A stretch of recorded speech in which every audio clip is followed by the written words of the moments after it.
He didn't knock. He didn't announce himself.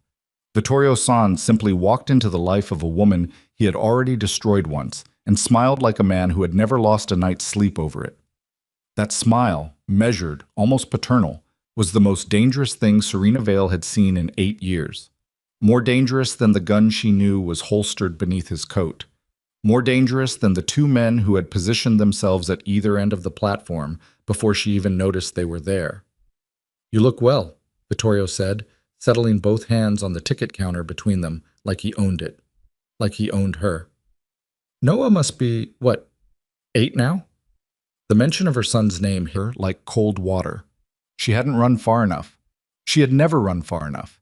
If you've ever had to choose between protecting the truth and protecting the person you love most in this world, if you've ever stood in a public place and felt utterly, completely alone, then you already understand what Serena felt in that moment.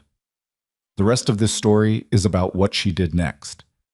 Before you go any further, if you're new here, subscribe to this channel and hit that notification bell so you never miss a story like this one.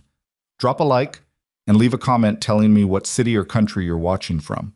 I want to see how far this story travels. The rain had started around 7.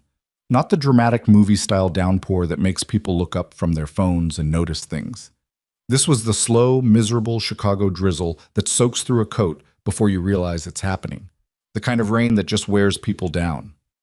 By 8 o'clock, Union Station's main hall smelled like wet wool and coffee, and the particular exhaustion of people who had been waiting too long for trains that were running too late. Serena Vale had worked Booth 7 for 4 years. Before that, she'd worked Booth 3 at the North Concourse. Before that, she'd spent a year at a smaller station on the South Side, deliberately staying off the main commuter lines, deliberately keeping her name out of system-wide employee databases, deliberately being the kind of worker that supervisors filed and forgot. Quiet, reliable, invisible. That was the goal. That had always been the goal. She was 31 years old, and she had spent the best years of her life perfecting the art of not being found. The trick she had learned was to be useful enough that no one questioned why you stayed small. People don't look hard at someone who clocks in on time, handles the difficult passengers without complaint, and never asks for a promotion. Ambition draws attention. Contentment doesn't. So Serena smiled her mild, professional smile at 1,200 strangers a day, and made absolutely sure that not a single one of them would remember her face by morning. Most nights, it worked. Tonight had not been most nights from the start. The 8:15 to Indianapolis was delayed 47 minutes due to track maintenance south of Harvey. The 8:40 to Milwaukee was holding indefinitely. 3 separate platforms had boarding complications, which meant the ticketing windows were backed up with confused, frustrated travelers who needed hand-holding that the automated kiosks couldn't provide. Serena's supervisor, a heavy-set man named Darnell, who communicated mostly in sighs, had already asked her twice if she could stay an extra hour. She'd said yes both times. She always said yes. Saying no made you memorable. Noah was with Mrs. Pacheco downstairs. The older woman who ran the small convenience shop in the station's lower concourse had a granddaughter Noah's age, and the 2 children had developed the kind of immediate, ferocious friendship that 8-year-olds manage without any of the hesitation adults bring to it. Mrs. Pacheco had started offering to watch Noah on Serena's late shifts 6 months ago, and Serena had learned to accept the help without asking too many questions about why it was being offered. Sometimes people were simply kind. She had forgotten that was possible. She was processing a last-minute booking for a family of 5. Parents, 3 children under 10, all of them damp and argumentative. When she heard the main concourse doors open behind the line of passengers, she didn't look up immediately. That was the discipline of the job. You finish what's in front of you before you look at what's coming next. But she felt it. She couldn't have explained it then, and she still couldn't explain it years later. Something in the air pressure changed. Something in the ambient noise of the hall shifted in a way she felt in her back teeth before she processed it consciously. Don't let Noah come up to the main floor tonight. Keep him downstairs. I'll explain later. She hit send and put the phone face down under the counter. The next passenger stepped up. Serena smiled. "Oh, thank." She almost made it through the shift without incident. Almost. Noah had never been good at staying where he was told. It was one of his best qualities and his most exhausting one. this absolute refusal to accept limits that hadn't been explained to his satisfaction. Mrs. Pacheco's granddaughter, Lucia, had apparently told him about a specific train that came through on the lower concourse tracks around 9 o'clock, an older diesel locomotive that came through 3 times a week and was, in Lucia's expert 8-year-old assessment, the coolest train in the whole station. Noah had decided he needed to see it. He had, apparently, been very persuasive. Serena was handing change to a passenger when she registered the sound of running feet on the concourse floor. Small feet, the particular rhythm of a child who runs everywhere because walking is an unacceptable waste of time. And she looked up in time to see her son burst through the side door from the lower stairwell. Lucia 2 steps behind him, both of them breathless and delighted and completely unaware that Serena's entire body had turned to ice. "Mom, we saw the diesel engine. It was—" Noah skidded to a stop at the edge of the ticketing area, correctly reading something in his mother's face that told him the excitement needed to wait. "What's wrong?" "Nothing," Serena said, too fast, too flat. "Go back downstairs. I'm working." But Lucia said, "Noah." She kept her voice low, professional, the same tone she used when a situation at the booth was deteriorating and she needed to de-escalate without attracting attention. "Go back downstairs right now. I'll come get you in 20 minutes. Noah stared at her for a moment with those eyes, the eyes that had undone her every time she tried to convince herself she had no regrets, those particular pale gray-blue eyes that were entirely his father's, that she had loved before she understood what they would mean. And then he nodded, sensing something he didn't have language for yet. "Okay," he said, 20 minutes. He turned to go. He didn't make it 3 steps before he nearly collided with the man who had just stopped walking on the other side of the concourse divider. Lucian Vescari looked down at the small boy who had nearly run into him. Noah looked up, and for approximately 4 seconds, neither of them moved. Serena watched it happen with the particular helplessness of someone watching a car accident from too far away to stop it. She watched Lucian's gaze move across Noah's face, not with recognition exactly, not yet, more like the involuntary attention of a person trying to place something they can't quite name. She watched his eyes drop to the slight crescent-shaped mark behind Noah's left ear, the one the pediatrician had noted at Noah's first checkup and described as a simple nevus, a birthmark, medically insignificant. She had known it wasn't insignificant. She had known since the first time she'd bathed her infant son and seen it, that small pale curve, identical in shape and location to the one she had once traced with her thumb on the neck of the man she loved, that it was the one thing she couldn't explain away if the wrong person ever noticed it. Lucia noticed it. She watched the exact moment it happened. Watched the stillness that came over him, not the controlled stillness she'd observed from across the hall, the careful composure of a man in command of himself, but something different. Something she had only seen on his face once before, years ago, in a moment she still couldn't bring herself to think about directly. Complete and total disorientation. "Sorry, mister," Noah said, stepping around him with the easy confidence of a child who has never had reason to be afraid of strangers. Lucian didn't respond. His eyes were on Serena. She held his gaze for exactly as long as it took to understand that everything she had built, the careful years, the small life, the invisible ordinary existence she had chosen over everything else, had just ended. Then she looked at the next passenger in line and said, "How can I help you?" She lasted 14 more minutes before Darnell told her to take her break. She didn't go to the break room. She went down the service corridor that ran behind the ticketing booths, the one that smelled like old flooring adhesive and the specific mustiness of a building that had been standing since 1925, and she stood with her back against the wall and pressed her hands flat against the cold plaster and breathed. In through the nose, 4 counts. Out through the mouth, 4 counts. She'd learned that from a pamphlet in a free clinic waiting room when Noah was 6 weeks old, and she hadn't slept in a continuous stretch longer than 90 minutes in over a month. The pamphlet had been about managing anxiety. She'd read it 7 times in the hour she'd waited. She'd kept it. For a while she'd carried it in her wallet. She didn't need it anymore, but the pattern had become automatic. But she still remembered the exact feeling of finding something useful in that room.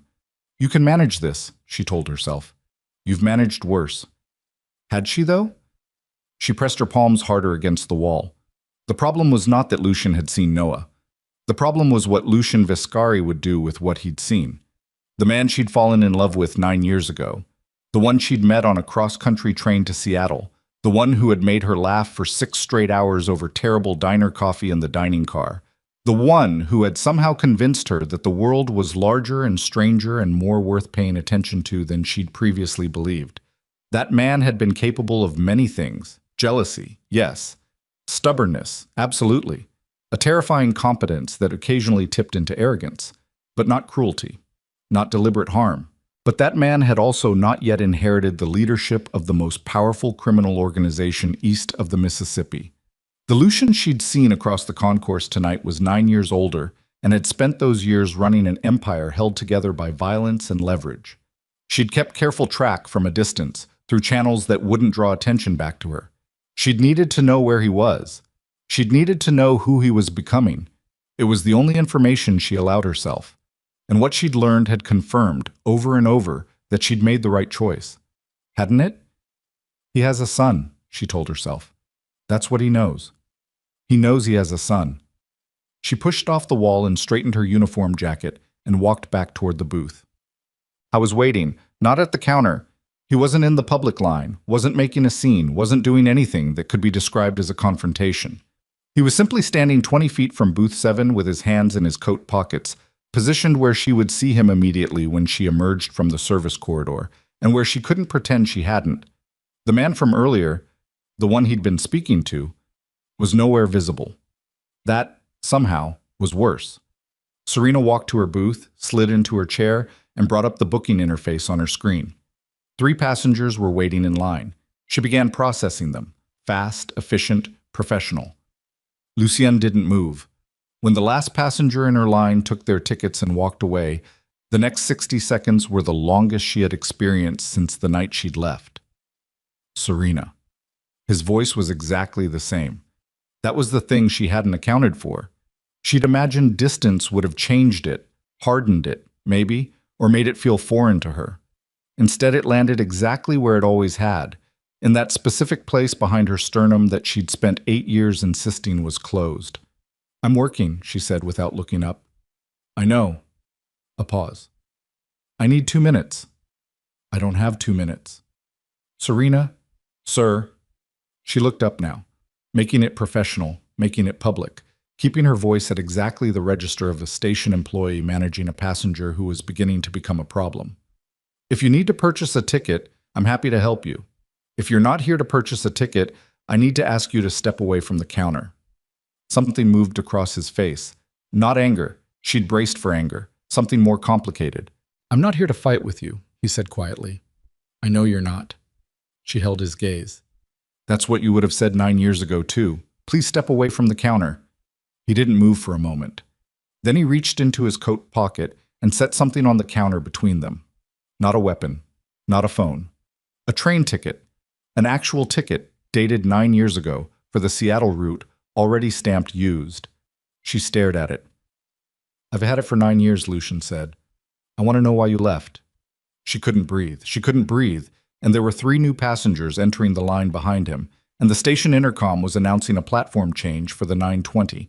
And the world was continuing to function in all its normal, indifferent ways while she sat behind 3 inches of scratched plexiglass and looked at a ticket stub that she'd been on the other side of when it was issued.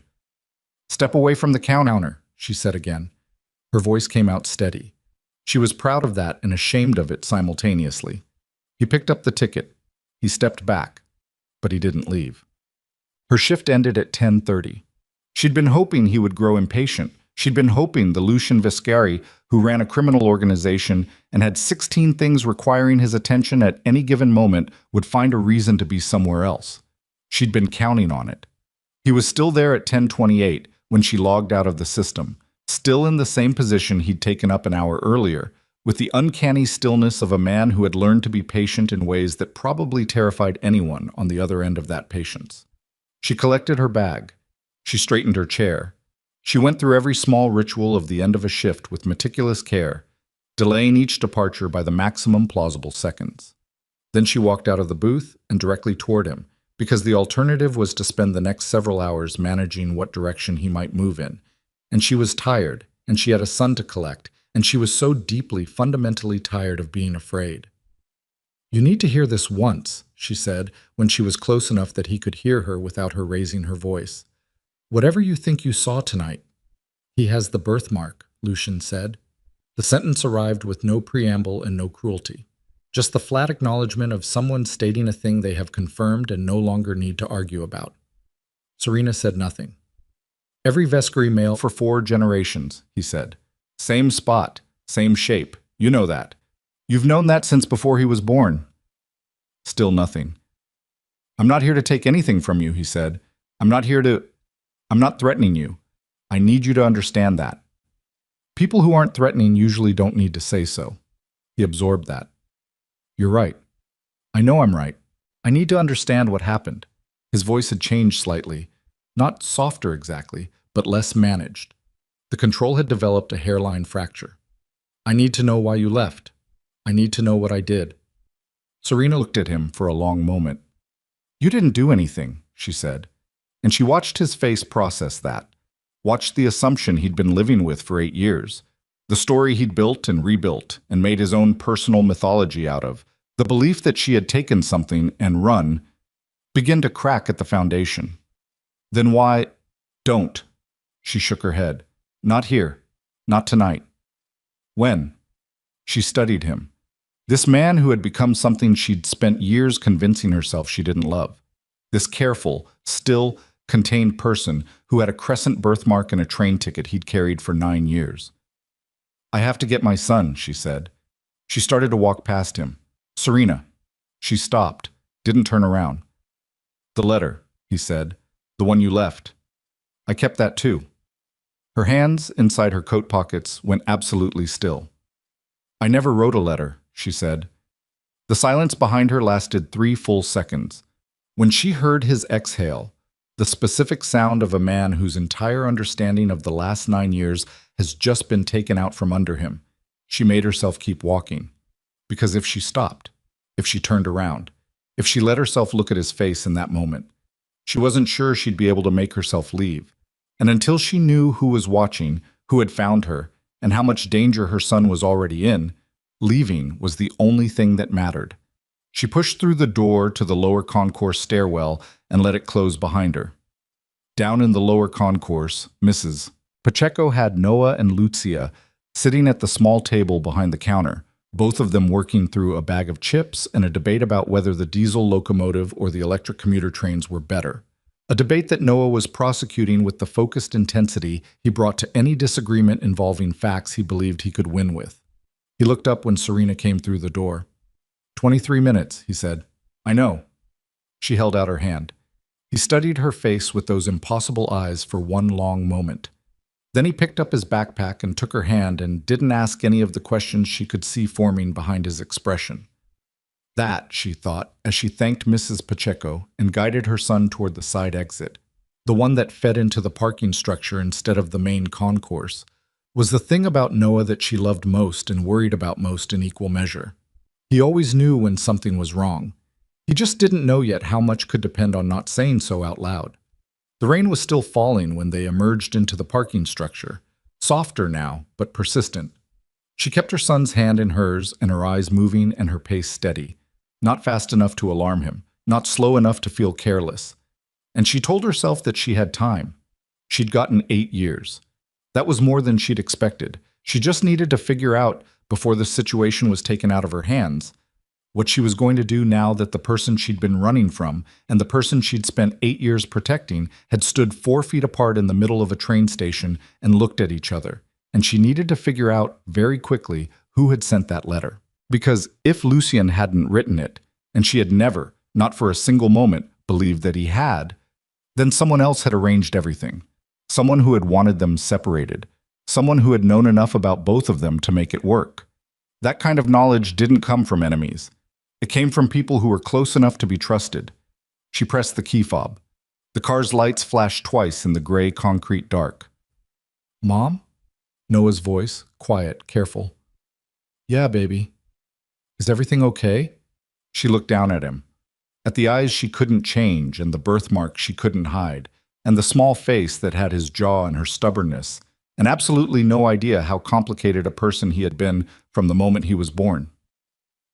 "It's going to be," she said. She opened the car door.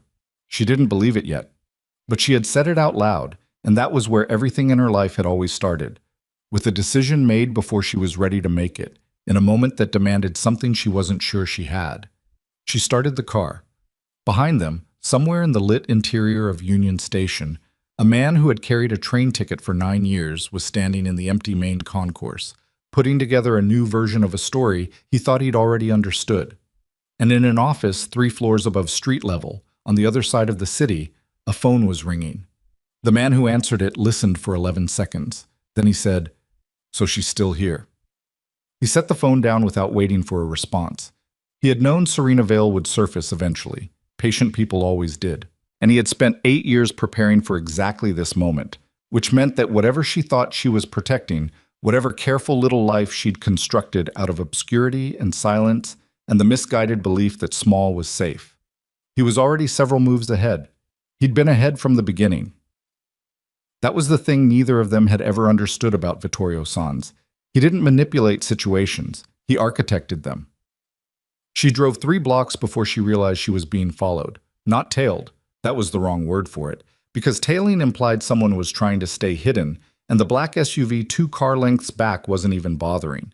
It kept pace with her through every turn, through the yellow light on Michigan Avenue she'd stretched just slightly, through the left onto Wabash that she'd taken at the last possible second. It was there every time she checked the mirror. Unhurried, certain. Noah was in the back seat talking about the diesel locomotive. She let him talk. She needed him to keep talking so that she could keep her breathing even and her hands still on the wheel and her mind working on the problem in front of her instead of the fear that was climbing her throat. "The pistons on those older engines are completely different from electrics," Noah was saying. "Lucia's grandma said the one tonight has been running the same route since 1987. That's older than you." "That's pretty old," Serena said. "Do you think they ever retire trains? Like, where do trains go when they stop working?" "I don't know, baby. I want to find out." She took a right onto an unfamiliar street, a choice she made without signaling, deliberately, to see what happened. The SUV took the same right. She exhaled slowly through her nose. 4 counts. "Mom, you passed our street." "I know, I want to stop at the drugstore." "We don't need anything from the drugstore." "I need aspirin." Noah went quiet for a moment, then, "You don't have a headache."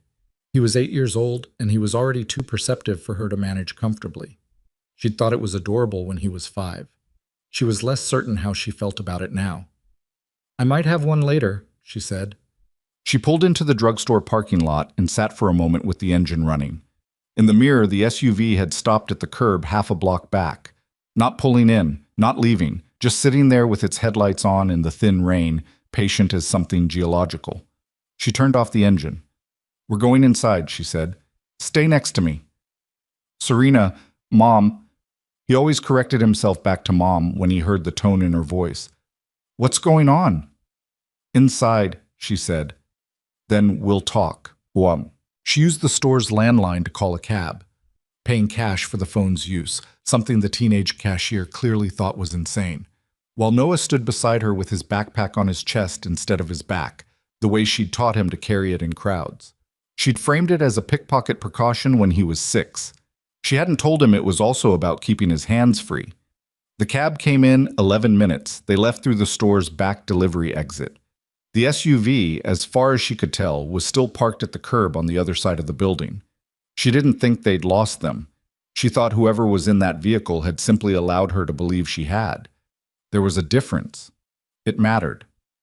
She had a second apartment, not a second home, not a safe house in any formal sense, just a 1-bedroom unit in a Pilsen building she'd been renting under a different name for 2 years, paying cash to a landlord who valued the cash more than he valued documentation. She told herself when she signed the lease that she was being paranoid. She'd furnished it with the bare minimum: a bed, a table, a lamp, 2 changes of clothes for herself, and a small bag for Noah. And she'd taken Noah there exactly once, when he was 6, framing it as an adventure. He'd eaten cereal on the floor and decided it was their camping apartment. He hadn't asked about it again. She unlocked the door now and watched him walk into the darkened space and set his backpack down with the particular acceptance of a child who has absorbed, without being explicitly taught, that some aspects of his mother's life are not up for discussion. She locked the deadbolt. She checked the window latches. Then she sat down on the floor with her back against the wall. Not the bed, not the chair, because the floor felt more honest somehow, more appropriately unsteady. And she looked at her son. Come here, she said. He sat down next to her, his shoulder against hers. He smelled like rain and those chips from Mrs. Pacheco's counter, and the particular warm smell of a child who'd been running and hadn't noticed. The man at the station, she said.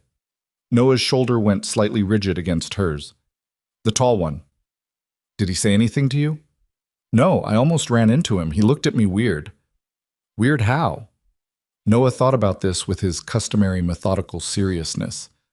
Like he was trying to remember something. Like when you're trying to remember a dream and you can't.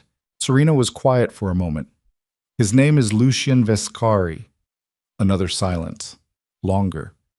Is he my dad? She'd prepared for this question in the abstract. She'd rehearsed versions of it in the shower, at the ticket counter, in the dark of the original apartment on nights when she couldn't sleep. She had constructed careful, age-appropriate frameworks for delivering this information at the right time in the right circumstances. Yes, she said. Noah was quiet for 11 seconds. She counted. Why doesn't he know about me? Because I left before he could find out. Why did you leave? She closed her eyes. I thought I had to. Did you? The question landed with all the weight that simple questions from children carry. No rhetorical architecture, no protective irony, just the thing itself delivered at point-blank range. I don't know anymore, she said. Noah leaned his head slightly against her arm. Not a hug. He wasn't a hugger by nature, which she'd always suspected was something he'd gotten from a father he'd never met. Just contact, acknowledgement. Is he dangerous? Noah asked. She thought about the man who had stood 20 feet from her ticketing booth for a solid hour, making no demands, using no leverage, simply waiting. She thought about the train ticket he'd kept for 9 years. She thought about the look on his face when she'd said, I never wrote a letter. I don't know what he is anymore, she said honestly.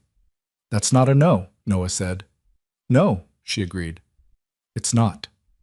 Lucien Viscari did not go home that night. He went to his office on the 14th floor of a building in the West Loop that appeared on its signage to house a private equity firm, which it did, in the same way that an iceberg houses the 15% visible above the waterline. He rode the elevator alone and walked through the empty outer offices and went into the inner room and stood at the window for a long time with his coat still on. Marcus Hale, his underboss, found him there 40 minutes later. She's gone, Marcus said from the doorway. Took a cab from the back of a CVS on Wabash. We lost the vehicle. I know, Lucian said. You want me to run her current address through the… No. A pause. Boss? I said no. He turned from the window. I'm not tracking her down. That's not what this is. Marcus studied him. He was a careful man, Marcus. Careful in the way that people who have watched powerful men make mistakes become careful. He'd been with Lucian for 6 years. He'd learned to read the difference between the stillness that meant everything was fine and the stillness that meant something fundamental had shifted. This was the second kind. The boy, Marcus said. Not a question, just acknowledgement. Lucian looked at him for a long moment. Who knew where she was? I'm sorry? Who in this organization knew Serena Vale's location before tonight? Marcus's expression underwent a series of small adjustments. That's a specific question. Yes. I'd need to look into… Someone had eyes on her tonight, Lucian said. That SUV wasn't mine. I had 2 men at the station and neither of them was running a vehicle on Wabash. Someone else was tracking her. I want to know who. Marcus's careful expression didn't change, but something behind his eyes went very still in a way that Lucian would have noticed if he'd been watching for it. He wasn't. He was already thinking about other things. I'll look into it, Marcus said. Tonight. Tonight.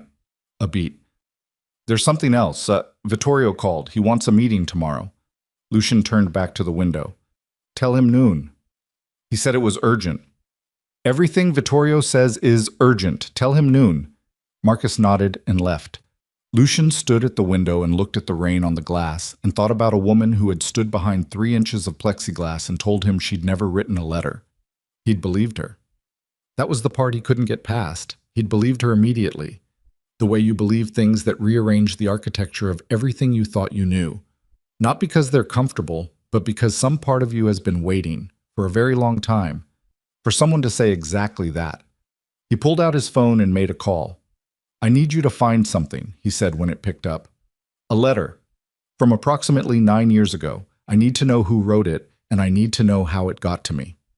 Serena got 4 hours of sleep on the bare mattress, with Noah curled against her back, and woke up at 5:30 to the sound of her phone buzzing on the floor beside her. Unknown number.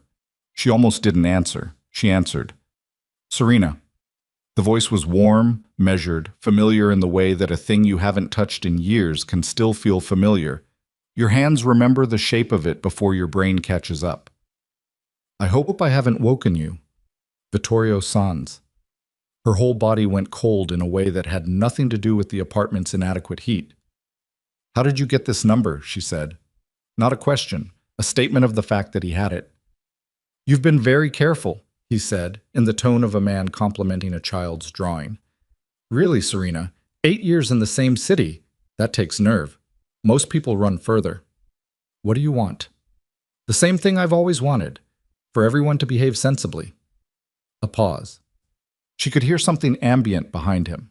Not office sounds, not traffic. Something lower. A hum, almost mechanical. "You've complicated things by staying. I imagine you know that." "I live here." "You hid here. There's a difference." Another pause. He saw the boy. Noah was still asleep. She eased herself off the mattress and walked to the far corner of the room, lowering her voice. "Stay away from my son." "Serena." Now his voice had a different quality. Not threatening, worse than threatening. Patient. Instructive. Like a man who has all the time in the world and knows it. "I've been managing this situation for 9 years. I've kept you safe. I've kept the boy off everyone's radar. You might just consider, that I've been doing you a favor. You destroyed my life. I protected Lucian's organization from a complication he wasn't equipped to handle. I was not a complication. You were the kind of woman who makes men abandon everything they've built." He said it without judgment, which made it worse. And Lucien was building something that couldn't afford that kind of abandonment. "I made a calculation. I stand by it." She pressed her free hand flat against the wall, cold plaster, same as every wall she'd had her back against for 8 years. "He's going to find out what you did." "Yes," Vittorio said easily. "I expect he'll look into things now. That's fine. There's very little to find." A pause. "But the boy changes the calculus considerably." A vestry air raised outside the organization. "That's not a small thing, Serena. There are people in this world who would find that very useful leverage." "Is that a threat?" "It's information. The distinction matters." A beat. "I'm offering you a conversation. Tomorrow. Somewhere quiet. Just the two of us. No guards. No complications. I think we can find an arrangement that protects everyone involved. I'm not meeting with you. You might want to reconsider, because if you don't, the next person who reaches out to you won't be offering a conversation." His voice had dropped slightly. Not louder, but denser. "There are 4 families in this city who have been waiting for an opportunity to put pressure on Lucien. The existence of an unacknowledged heir, a child living outside any protection, is a very significant opportunity." The line was quiet for a moment. "Think about it," Vittorio said. "I'll call again at noon." He ended the call. Serena stood in the corner of the room for a long time with the dead phone in her hand. From the mattress, she could hear Noah's breathing, slow, regular, unconscious. She looked at her son sleeping in the gray pre-dawn light. Then she opened her contacts and found the number she'd programmed in 6 months ago and never used. She'd found it through 3 degrees of separation, through a contact of a contact, through a woman at a legal aid office who had certain connections she didn't advertise. She told herself she was keeping it in case of emergency. She looked at the number for a while. Then she called. It rang 4 times. 5. "Yeah." His voice was rough with sleep, present tense rough, like he'd been awake 2 minutes ago and had just barely not been when the phone rang. She'd woken him. Good. That meant it was actually his number. "It's Serena." she said. Silence. Then a specific kind of silence, the kind that isn't empty. I know who it is, Lucian said. Vittorio Sanz called me 20 minutes ago. She heard him sit up, the particular sound of a person coming fully awake at high speed. What did he say? He said he's been managing the situation for 9 years. He said the letter, the one you received, was something he arranged. He didn't say those words exactly, but it was there. She paused. He offered me a meeting. He also suggested that other parties might use Noah as leverage if I refused. The silence on the other end was the specific silence of a man doing calculations at a speed she couldn't follow. Are you safe right now? He asked. I don't know. Where are you? I'm not telling you that yet. A beat. Okay. He said it without argument, which surprised her. Okay. Don't meet with him. Don't respond to him. Can you stay where you are for the next few hours? Probably. I need to... He stopped. She heard him exhale. I need to ask you something, and I need you to answer me straight. Ask? The letter. The one you got from me. The one that told you to leave and not contact me again. Did you believe it when you read it? She closed her eyes. No, she said. Not entirely. But it had details that only you could have known. What details? The train, the dining car, the coffee. She pressed her hand harder against the wall. The thing you said when you thought I was asleep. The silence this time was different, longer. Vittorio was in the next car, Lucian said. His voice had gone completely flat. He was on that train. I told him about... I had a drink with him in Chicago when I got back. I told him about you. I was... A pause that cost him something. I was happy. I told him everything. She didn't say anything. He put it in the letter, Lucian said. He used what I told him to make it sound like me. Still, she said nothing. Serena. His voice cracked on her name. Not dramatically, not completely, just the hairline fracture of a man who has kept very tight control for a very long time and is feeling it give. I never wrote that letter. I thought you had taken money from Carvetti's people. I thought you were working with them. I had evidence that... He stopped. I had what I was told was evidence. Someone told you I betrayed you. Yes. And you believed it. A long pause. I didn't want to, but the evidence was... Who showed you the evidence, Lucian? Silence. Who showed it to you? Vittorio, he said, very quietly. She opened her eyes. Okay, she said. Serena, I hear you. She looked at Noah, who had rolled onto his back in his sleep and thrown one arm over his face in the way he always did, the way that had terrified her when he was an infant and charmed her when she'd understood it was just how he slept. We need to talk, in person, but not anywhere near the station. Name a place, she thought. The southeast corner of the Garfield Park Conservatory. 7 a.m. Come alone. I'll be there. Lucien. Yeah. If I see anyone with you, anyone at all, I take Noah and I disappear again, and this time you won't find the thread. A pause. I know, he said. She ended the call and stood very still in the cold room. She had just made either the best decision she'd made in 8 years or the worst one.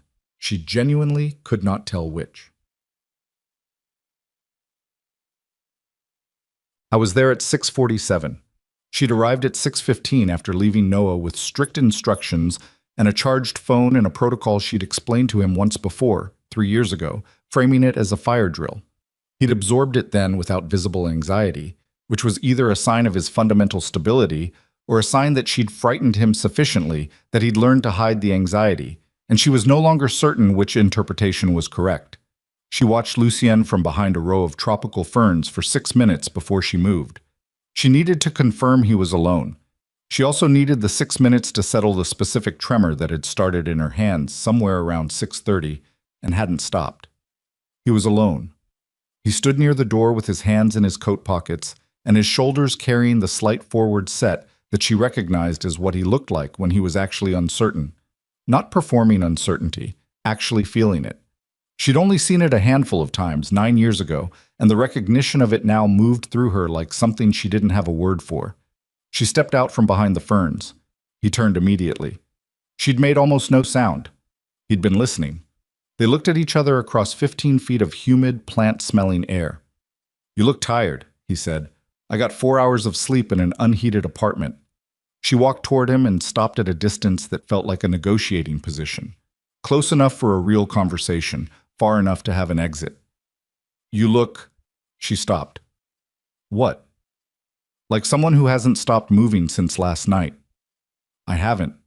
He pulled his hands from his pockets. Empty. She'd noticed that. The deliberateness of showing her his hands were empty.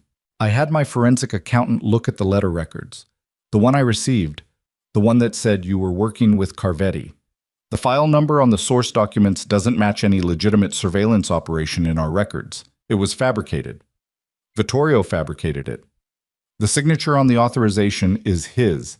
He ran it as a sub-operation, kept it off the main ledger. It would have been invisible if I hadn't been specifically looking." He paused. "He also pulled a similar move on the letters you received. The ones with my handwriting. He had someone who works in document preparation. Same person who used to handle our contract forgeries." She absorbed that. "When did you know for certain?" 3 hours ago." "And Vittorio?" "He thinks we're meeting at noon. He doesn't know I've been looking." His jaw tightened slightly. "He called you to manage you. He's worried about what I might find." "He's worried about what I might have already found," Serena said. Something changed in Lucian's expression. "What does that mean?" She hadn't planned to tell him this yet. She'd planned to take it slowly, to establish some kind of baseline trust before she disclosed anything that could be used against her. But they were standing in a conservatory at 7 in the morning with a man who had constructed their mutual destruction watching from somewhere she couldn't locate, and slow felt like a luxury she could no longer afford. "I've been collecting records," she said, "for the past 4 years, working the ticket booth. I see every manifest, every freight ledger, every passenger authorization that moves through Union Station. About 4 years ago, I started noticing patterns. Certain passenger names repeated in ways that didn't make sense geographically. Certain freight manifests that had authorization codes that didn't correspond to any registered carrier." Lucian was very still. "I didn't know what I was looking at first," she said. "But I grew up with a father who ran a small logistics company. I know what freight paperwork is supposed to look like. These weren't mistakes. These were designed to look like mistakes. The kind of errors that disappear if you don't know what you're looking for." She paused. "The authorization codes trace back to a shell company called Meridian Transport. Meridian Transport's operating license is signed by a holding company registered in Delaware." "The Delaware Holding Company," Lucian said slowly, "is owned by a trust," Serena said, "and the trust's beneficiary documents, which I found through a property clerk at the county recorder's office who owed Mrs. Pacheco a favor, list a primary trustee." She looked at him steadily. "Vittorio Sanz has been running a trafficking network through the national rail system for at least 7 years, Lucian, through your city, on your platforms, using your organization's legitimate freight relationships as cover." The silence in the conservatory was total. "You have documentation," he said. Not a question. "Copies, in 3 locations." She held his gaze. "I wasn't collecting it to use against you. I want you to understand that. I was collecting it because I didn't know if I'd ever need it to protect Noah. I didn't know who else might be involved, or how high it went, or whether I knew," he said. "Yes." He held her gaze for a long moment. "Did you decide I didn't?" "I decided the man I knew 9 years ago was too arrogant to let someone run a trafficking operation under his name without knowing about it." Something moved across his face. "That's a strange way to express confidence in someone."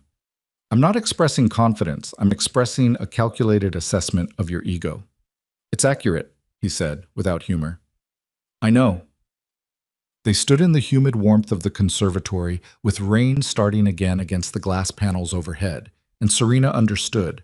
Standing there with the smell of wet soil and green things growing in unlikely circumstances all around her, that whatever line she'd been standing behind for 8 years, she'd just stepped across it. She couldn't go back to the ticket booth and the invisible life and the careful smallness. Not now.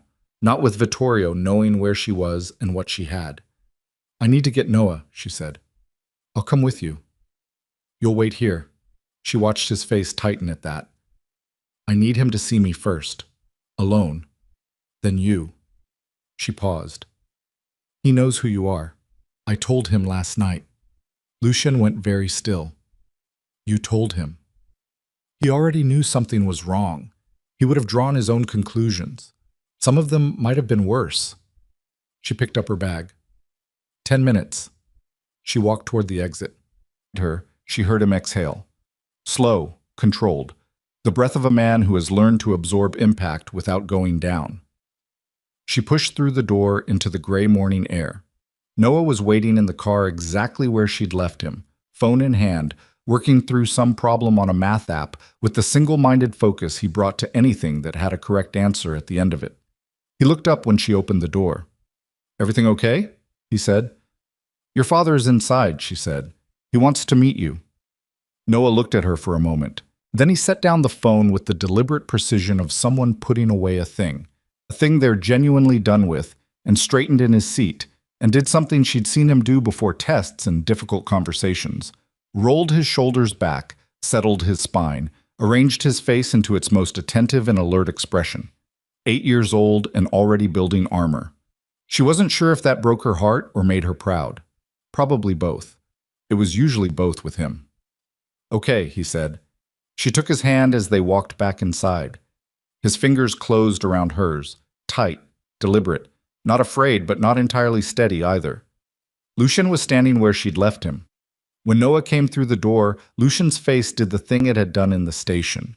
That complete, undefended stillness, every layer of the composed and calibrated man he'd spent years constructing, going suddenly absent, leaving behind something much less managed and much more real. Noah looked up at him. He studied the man's face with that methodical patience he brought to everything, taking him in section by section. The height, the jaw, the particular color of the eyes that Noah encountered every morning in his own mirror. And then he looked at the mark behind Lucien's ear, the one that matched his own with exact, unreasonable precision, and something in his expression went from careful to certain. Hi, Noah said. Hi, Lucien said. His voice was barely audible. Noah nodded once with the conclusive manner of someone confirming a hypothesis. Then he turned to Serena. Are we safe? He asked. She had never lied to him about the things that mattered. Not yet, she said, but we're working on it. Noah turned back to Lucien and appeared to be processing this. Can you help? He asked, with the direct economy of a child who has no time for rhetorical softening. Lucien looked at his son for the first time with full acknowledgement of what he was looking at. Not shock, not calculation, not the careful management of a situation, but the raw, unguarded recognition of a person understanding, at 40 years old, that the most important thing he had ever been given had been kept from him for 8 years by someone he had trusted completely. Yes, he said. His phone went off. He glanced at it. His face changed. Not dramatically, just the compression of someone receiving information that confirms a fear they had been hoping wouldn't materialize. What is it? Serena asked. He turned the screen toward her. It was a text from a number she didn't recognize. 4 words, no punctuation, no explanation. We have the boy. She felt the blood leave her face. Noah is right here, she said. Her voice came out steadier than anything inside her. Not Noah, Lucien said. His hands had gone very still. His voice had gone to a place she hadn't heard before. Not cold exactly, but airless. All the oxygen burned out of it. Then who? She stopped. She watched him put it together in real time. The slight widening of his eyes, the jaw setting, the specific look of a man realizing that the move he hadn't anticipated has already been played.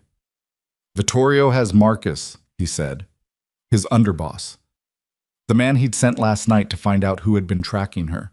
The man who had been, apparently, the wrong person to send. It's not a rescue operation, Lucien said quietly. He was already looking at his phone, already moving. It's a message. Vittorio isn't trying to retrieve Marcus. He's showing me what he already controls. He looked up at Serena. His face was fully in command again. The man with the calibrated stillness. But underneath it, she could see the same thing she'd seen when he looked at Noah. Something real and unmanaged. He knows we talked, she said. He's had eyes on me since last night, maybe longer.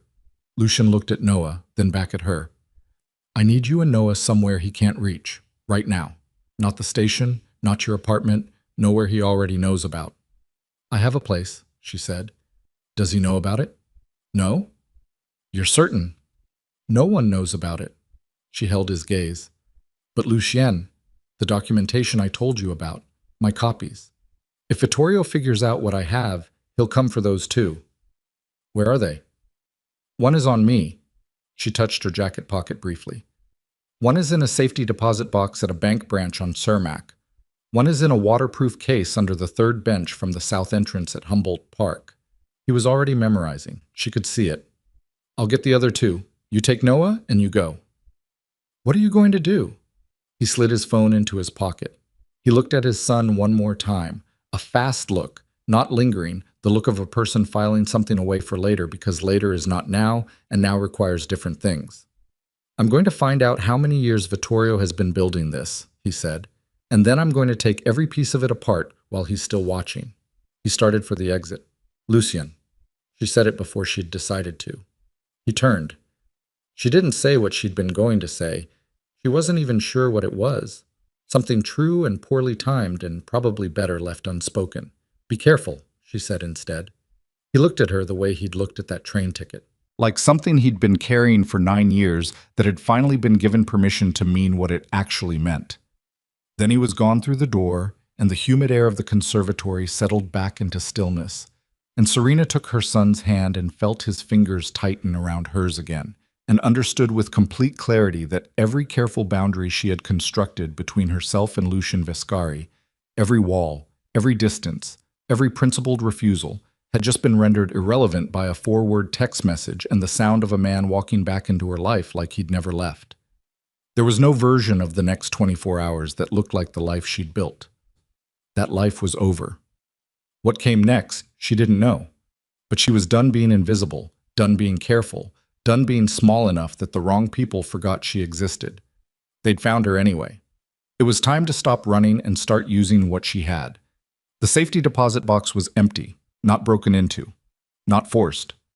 The lock showed no scratches, no signs of tampering, no indication that anyone had touched it from the outside.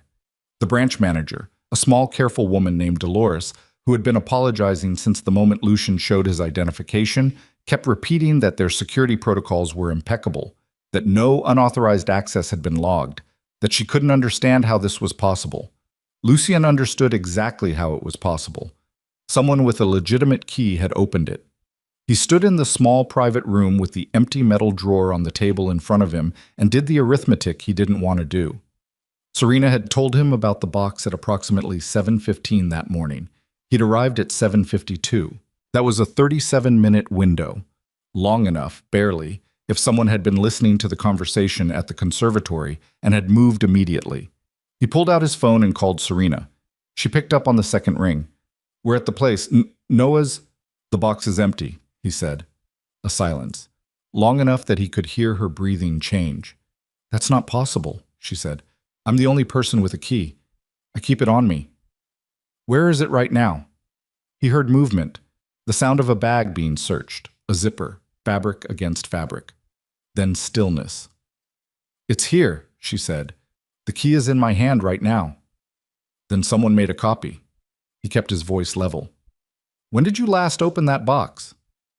3 weeks ago. I added 2 new manifests. A pause. Lucien, nobody knew about that box. I never told anyone. I never wrote it down anywhere. Vittorio's people have been following you, he said, possibly for longer than we assumed. If they had eyes on you 3 weeks ago, they could have photographed the key, had a copy cut. He paused. The Humboldt Park location, the waterproof case. I need to check it. Don't go yourself. Tell me exactly where. She described it. The bench, the specific measurements, the way the case was anchored under the seat support. He listened without writing anything down and repeated it back to her once for confirmation. The copy on you, he said. Keep it on your body, not in the bag. I know. A beat. What about Marcus? He hadn't told her what he'd found out about Marcus in the 2 hours since the conservatory. He'd been saving it for a moment when he had something useful to add to the information, but there was no longer time for that kind of management. Marcus wasn't taken, he said. Another silence. What does that mean? She said carefully. The text was sent from Marcus's phone, but the location data on the send puts him in Vittorio's building on South Canal. He's been there since before midnight last night. He let that sit for 2 seconds. He wasn't taken. He went. The silence on her end had a different texture now. He's been working with Vittorio, she said. He's been feeding Vittorio information from inside my operation for at least the past 8 months, probably longer. The SUV that followed you last night, it was registered to a company that Marcus set up 18 months ago. He moved out of the private room and back through the bank's main floor, nodding at Dolores without stopping. He told Vittorio I was at the station. He told Vittorio about our conversation at the conservatory. He's been running intelligence from inside my house, and I gave him access to everything. He pushed through the bank's front door into the raw morning air. How long have you known? She asked. I confirmed it 40 minutes ago. That's not what I asked. He walked to his car. He didn't answer immediately because the honest answer was that he'd suspected something was wrong with Marcus for 3 months. Small things, the kind of things that could be explained individually but accumulated into a pattern if you let yourself look at it. And he hadn't looked at it because Marcus had been with him for 6 years. And sometimes loyalty is a thing you hold on to past the point where the evidence suggests you should. Long enough that I should have moved sooner, he said. She accepted that without comment, which was its own kind of assessment. The documents I have with me, she said. If the box is cleaned out and they get to Humboldt Park before you, what's left is my copy only. Then we protect your copy. Lucien, you need to understand what's in those files. Her voice had shifted, not louder, but denser, every word carrying more weight than the one before it. It's not just freight manifests. I have passenger logs, coded names and dates and transfer points going back 4 years. I have 3 separate routing sequences that I cross-referenced against federal missing persons reports. She paused. 22 names, Lucian. 22 people who moved through Union Station on Vittorio's passenger manifests and subsequently appeared in federal missing persons databases. I have the documentation to trace 11 of them to destination cities. He sat in the car without starting it. He's been moving people, he said, through your platforms, under your freight relationships, using your organization's legitimate rail access as the pipeline. Her voice was completely flat now, not unemotional, but controlled in the way of someone who has lived with a piece of knowledge for long enough that the initial horror has been compressed into something colder and more purposeful. I didn't go to the police because I didn't know how far the access went. I didn't know who else inside the station was on his payroll. I didn't know if I knew, he said again. I didn't know, she said. Not an apology, a statement. I didn't know, he said. He heard how inadequate that was. He said it anyway because it was true. I need you to stay where you are. Don't open the door for anyone. I'm going to Humboldt Park and then I'm coming to you. He started the car. Lucien. Her voice caught him before he could pull away from the curb. Be careful at the park. If they got to the box, they may already know about the bench. I know. That means they could be waiting. I know that too. A pause. Don't get shot, she said. Coming from her in that dry, exhausted tone, it almost sounded like something a person said to someone they'd decided to keep. Working on it, he said, and ended the call. Humboldt Park in late October was the color of rust and wet concrete. The trees had given up most of their leaves, which lay in thick mats along the paths, softening footsteps, making everything quieter than it should have been. Lucien went in through the east entrance with 2 men he trusted, a shorter list than it had been 48 hours ago, and took a route that kept trees between himself and any sightlines from the street. He told them nothing specific, only that there was something under a bench on the south path and that he needed it retrieved without incident. Danny Chen, who had been with him for 3 years and had the particular gift of moving through spaces without seeming to belong to them specifically, peeled off and worked ahead along the south tree line. Lucien and the second man, a former military contractor named Briggs, who communicated primarily in nods, came in from the west. The third bench from the south entrance was occupied. A man Lucien didn't recognize was sitting on it, reading a newspaper with the specific theatrical absorption of someone performing the act of reading a newspaper. He was wearing a heavy coat, gloves, and boots that were slightly too clean for a man who'd walked through wet leaves to get there. Lucien kept walking, didn't slow, past the bench at a distance of 12 feet without looking directly at the man, keeping his gaze on the path ahead, and continued to the fourth bench where he sat down and pulled out his phone like a man checking messages. His earpiece clicked twice. Danny's signal. One man visible. 3 more in the tree line to the north. 4 people on a park bench stakeout for a waterproof case under a park bench. Vittorio wasn't improvising anymore. This had been prepared. The people at Humboldt Park hadn't been deployed in the last 40 minutes. They'd been positioned before Lucian even arrived at the bank. Before, possibly, the conservatory conversation had ended, which meant the conservatory itself had been compromised. He sat with that for a moment. The conservatory meeting had been Serena's suggestion. She'd named the location on the phone at approximately 5:30 a.m. The call had been made from her phone to his, a phone he'd acquired specifically for situations where security mattered, a number that shouldn't have been in any system Vittorio could access. But Marcus had been in his office last night, and Marcus had known which phone Lucian used for sensitive calls. He stood up from the bench, made a small gesture with his left hand, 2 fingers pointed back toward the east entrance. Retreat, don't engage. They'd known he was coming and they'd let him come anyway, which meant the point wasn't to stop him. The point was for him to know that they knew. The point was to demonstrate the reach. He walked out the east entrance at a normal pace and got into the car and sat there for a moment with both hands on the wheel. The case was gone, or it was there, and guarded, and taking it would cost him people he couldn't afford to spend on a park bench in October. Either way, the documentation in Humboldt Park was no longer accessible, which left Serena's copy, which meant Serena was now the only remaining evidence of a 7-year trafficking operation conducted under his name. He pulled out his phone to call her. The phone was dead. Not battery dead. He'd charged it in the car on the way over. The screen was dark and unresponsive, and when he pulled it out and examined it, there was a small red indicator light on the side that hadn't been there before. A light that meant the phone's security chip had been triggered, which happened when someone attempted unauthorized remote access. Someone had just tried to trace the phone.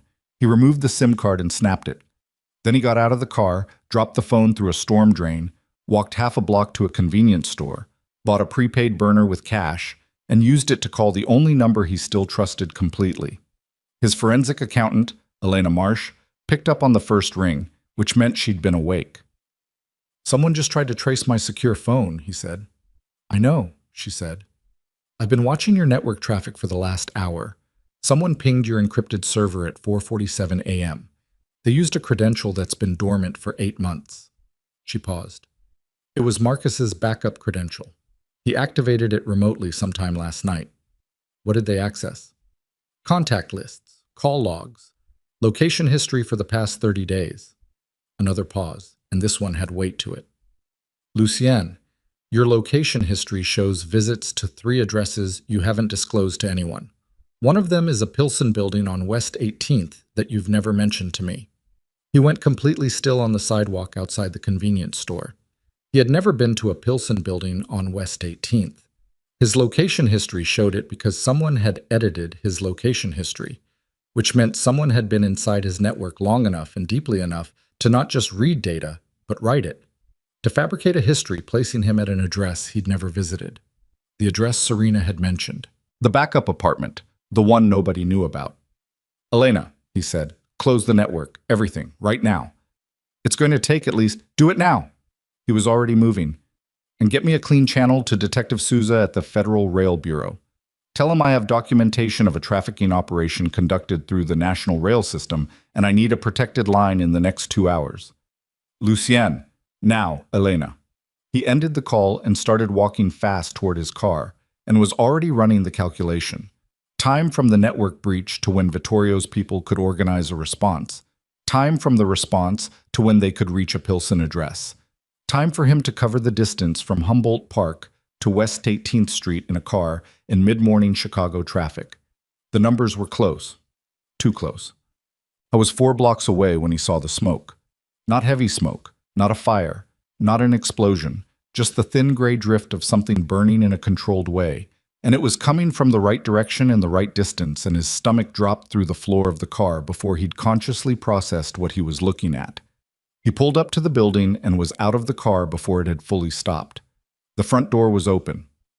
The super, an older man named Garrett, who apparently worked the morning shift, was standing on the front step with his hands raised and in profound bewilderment, talking to a man in a dark coat who was asking him questions in a tone that sounded like customer service but wasn't. Lucian went through the side entrance. Third floor. He took the stairs at a controlled run, not sprinting, because sprinting makes noise and he needed to hear what was ahead of him. The stairwell smelled like old building and, faintly, something chemical. Not smoke exactly. Something that burned clean. The door to the apartment on the third floor was ajar. He pushed it open. Empty. The mattress was still there. The table, the lamp, a cereal bowl on the floor with a spoon in it. Noah, he registered, and felt something twist in his chest. On the table was a single sheet of paper, folded once, with no envelope. He picked it up. 3 lines, printed, no signature. She made the call you were hoping she wouldn't make. The documentation is no longer relevant. Bring the girl and the boy to the terminal on Lumber Street by 9 p.m. or we discuss other options. He read it twice. She made the call you were hoping she wouldn't make. He stood in the empty apartment with the paper in his hand and understood, with the particular clarity that comes from having been outmaneuvered by someone smarter than you'd credited, that Vittorio hadn't taken Serena because of the documents. He'd taken her because she'd made a call. The call to Detective Souza. Except Lucian hadn't made that call yet. Elena was supposed to make it. He'd called Elena 7 minutes ago. Which meant he did the math again, rapid and ugly. Which meant Vittorio had known about the federal contact before Lucian had even decided to make it. Which meant Vittorio had known what Lucian's next move would be before Lucian made it. Which meant the source inside his operation wasn't just Marcus. He set the paper down on the table with exaggerated care, the way you set down something you don't want to break before you understand its full value. Elena Marsh had been with him for 4 years. Elena Marsh, who had full access to his financial network, his encrypted communications, his location histories. Elena Marsh, who had just told him that someone edited his location data to include a Pilsen address, information she would only have if she was already inside the system looking at it. Elena Marsh, who had answered on the first ring when he called her on a burner at 7 in the morning because she'd been awake. He sat down on the edge of the mattress. He sat there for approximately 30 seconds, doing the inventory of everything he'd told Elena in the last 12 hours. The bank, the park, the federal contact, the documentation Serena carried, everything. He had told Elena everything. The phone call where he'd described Serena's 3 document locations. He'd made that call from his car on the way to the bank, using the encrypted phone, the phone that Elena had just confirmed was penetrated. Elena hadn't needed to be present for the conservatory meeting. She'd been listening to every call he'd made on that phone since at least last night. He stood up. He picked up the note and put it in his pocket. In the hallway, he stopped outside the apartment door and looked at the door frame.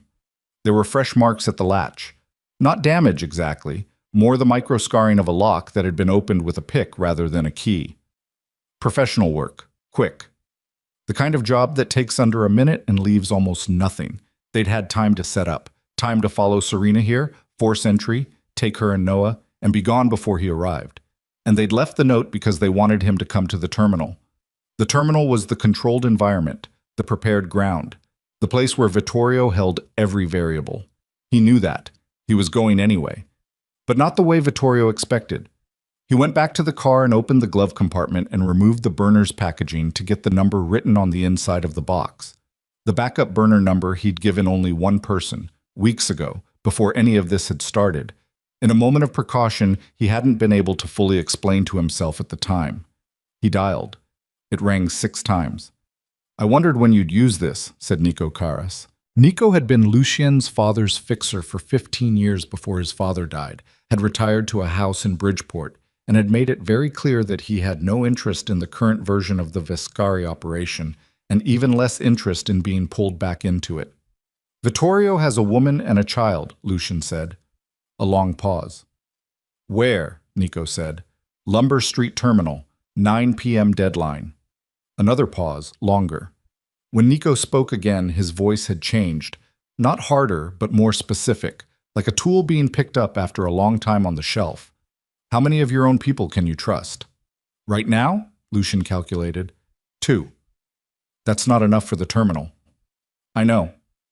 You want me to make calls?" "I want you to make 2 calls. Caruso and Diaz. Nobody else. And Nico," he paused. Vittorio killed my father. The silence on the other end lasted a full 4 seconds. You know this for certain? Nico's voice was very quiet. I'm going to know it for certain in a few hours. But I want you to understand the context before you decide whether you're involved. Another silence. I'll make the calls, Nico said. 9 p.m. is 7 hours. It's not enough time to prepare properly. It never is. Your father used to say that. A pause that carried something in it Lucian didn't want to look at directly. I'll be at the south lot at 7. Don't be late. The line went dead. Lucian sat in the car. He thought about Serena standing in the conservatory with rain on the glass above her, telling him about 22 names in federal missing persons databases, about 4 years of careful documentation collected from a ticket booth that nobody had thought to watch. I thought about Noah asking, can you help with the direct economy of someone who had learned, before he had language for it, that the world required you to identify the person most capable of solving a given problem and ask them plainly. He thought about his father. He hadn't let himself think about his father's death in years.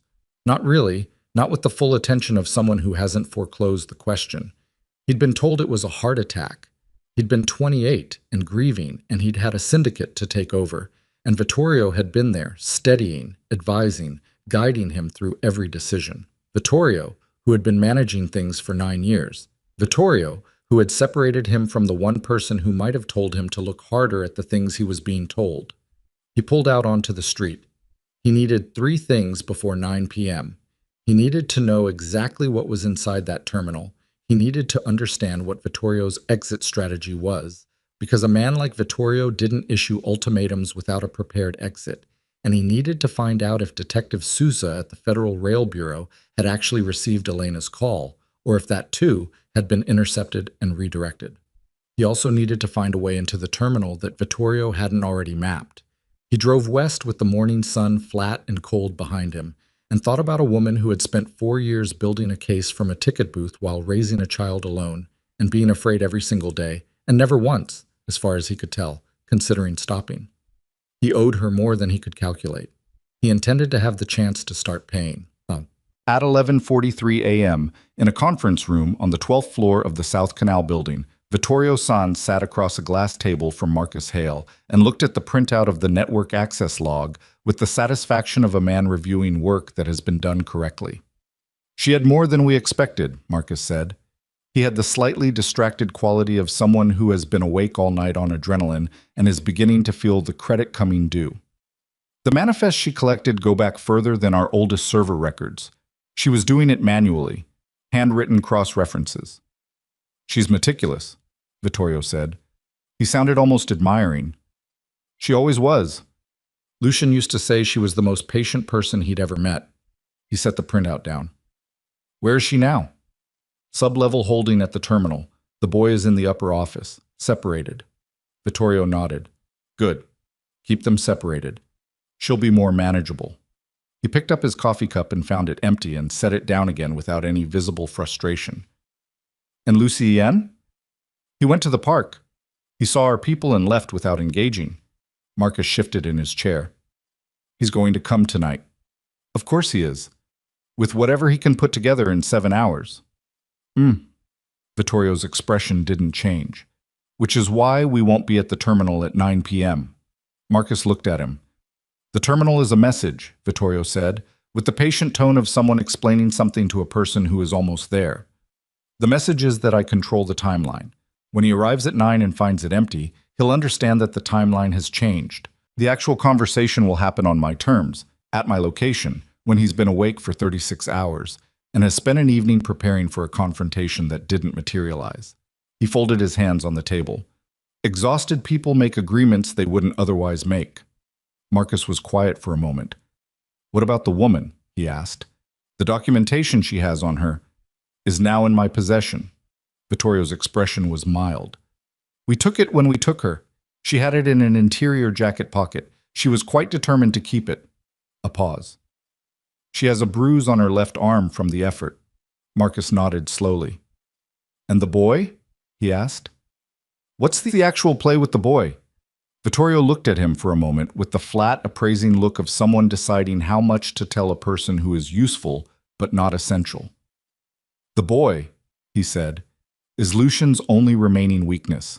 Everything else, the organization, the money, the reputation, those are things a man like Lucian can rebuild. But a son he didn't know he had for 8 years, a son he met this morning and already... He paused. You saw his face in the station last night. You told me about it. I told you he froze, Marcus said. He froze, Vittorio said. Lucien Vescari, who I have watched walk into 7 genuinely dangerous situations in the past 6 years without a flicker of hesitation, froze in a train station because an 8-year-old boy looked up at him. He picked up his empty coffee cup again, seemed to remember it was empty, set it down. That is not a man who will make rational decisions when that child is involved, which means the child is not leverage. The child is a guarantee. The room was quiet. Marcus looked at his hands on the table. And after? He asked. After Lucian makes whatever agreement you're looking for, what happens to them? Vittorio looked at him with the mild, settled expression of a man for whom this question has a very clean, very simple answer that he has no particular intention of sharing. That, he said, is a bridge we'll cross when we reach it. Marcus nodded. His hands, on the table, did not move. But something behind his eyes, something small and not entirely comfortable, shifted in a way that Vittorio, who was pouring himself more coffee from the carafe, did not notice. Down on the sublevel of the terminal, on Lumber Street, in a room that smelled like rail oil and cold concrete, Serena Vale was sitting on the floor with her back against the wall and her knees drawn up and her left arm aching from the wrist to the shoulder where they'd grabbed her. They'd taken the documents. She'd felt them go, and there had been nothing she could do about it, and she had not allowed herself to react to that in front of the 2 men who'd walked her down here, because reacting was information, and she was done giving Vittorio free information. She sat in the cold room and breathed, 4 counts in, 4 counts out, and did the inventory of what she actually had. Noah was alive. She'd heard him briefly during the transit. A single clear complaint about being told to stop asking questions, delivered in the specific aggrieved tone he used when adults were being unreasonably restrictive. Alive and conscious, and already annoying his captors. She chose to take that as a good sign. She had no documents, no phone, no way to contact Lucian, no way to know if Elena had made the call to Susa before Vittorio's people had managed whatever they'd managed. What she had was her memory. She had copied every manifest by hand before she'd placed the originals anywhere. She had memorized the routing codes. She had memorized the passenger name sequences and the date correlations and the destination transfers. She had memorized them because she'd understood even 4 years ago that paper could be taken. What was in her head could not be taken without taking her, and if they took her, there would be consequences of a different kind. She closed her eyes. She thought about the look on Noah's face in the conservatory when he'd looked at Lucian for the first time and run the calculation with his 8-year-old precision and arrived at a conclusion he'd then communicated with a single hi delivered in a tone that meant, I've already accepted this, let's move on to the part where it's useful. She thought about what she'd said to Noah months ago when he'd asked her why some of the stories they read ended badly. Because sometimes, she'd said, the story isn't over yet. She opened her eyes. The door to the room was steel, hinged outward, with a keypad lock. Standard industrial security, the kind used in warehouse and rail terminal environments. She'd worked in and around transit facilities for 8 years. She knew what those keypads looked like, and she knew their one consistent design flaw. The particular worn pattern of the most frequently pressed digits, visible under the right light at the right angle. A ghost of every code that had ever been entered visible in the surface of the buttons if you looked carefully enough. She looked at the keypad. The room had one overhead light, fluorescent, coming from slightly to the left of center. The angle of the light hit the keypad at approximately 45 degrees. She stood up. She walked to the door and looked at the keypad from 3 feet away, and then 2, and then she was close enough to see exactly what she was looking for. The slightly more worn surfaces of the 2, the 7, the 4, and the star key, which was used to confirm entry. 4 digits and a confirmation. 12 possible sequences. She looked at the door. She looked at the keypad. She looked at the seam of light under the door and listened for footsteps on the other side. She had 7 hours before whatever Lucian walked into at 9 p.m. 12 sequences.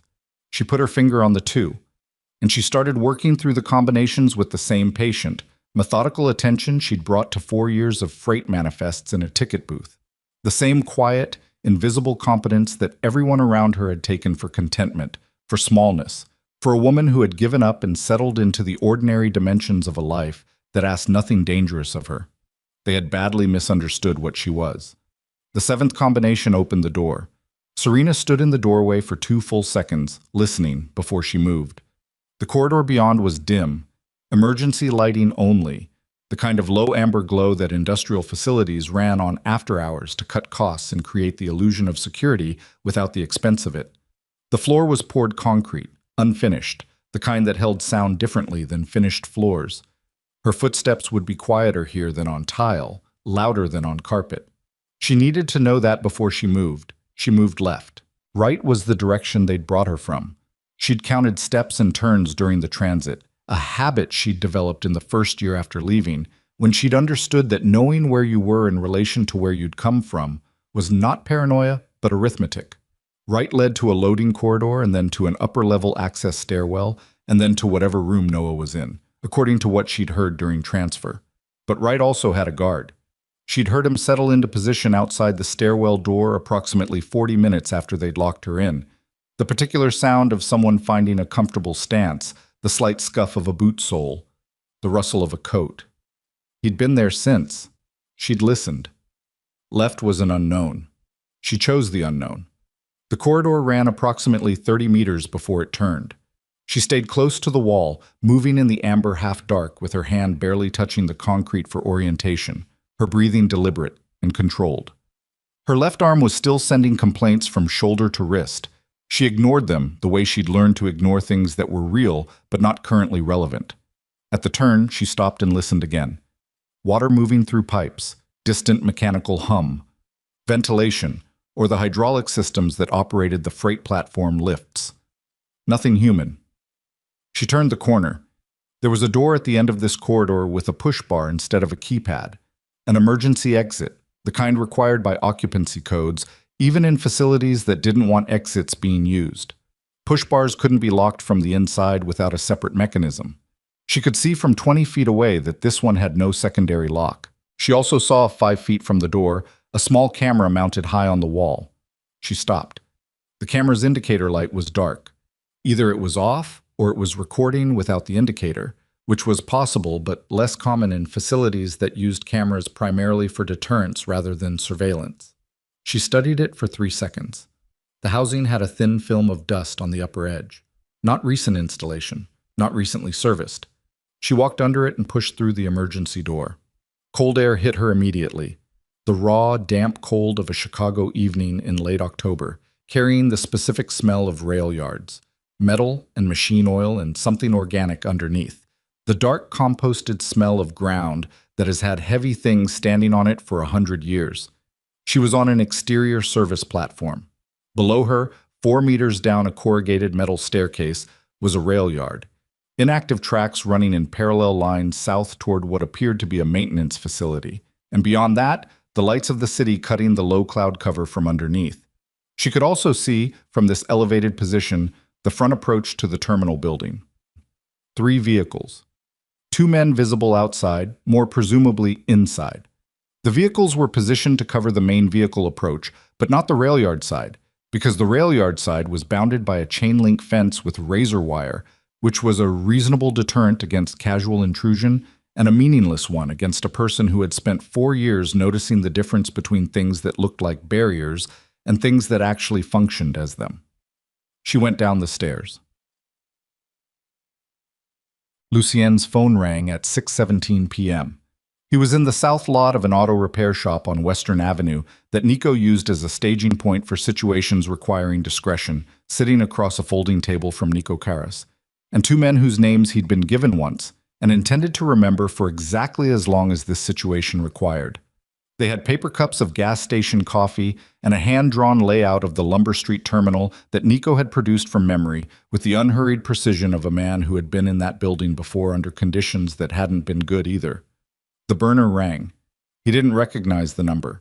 He answered it anyway because at this point the field of people who might call him was either trustworthy or it wasn't, and the uncertainty was no longer a useful thing to protect. "It's me," Serena said. He set down his coffee cup very carefully. Where are you? He said. Outside the terminal.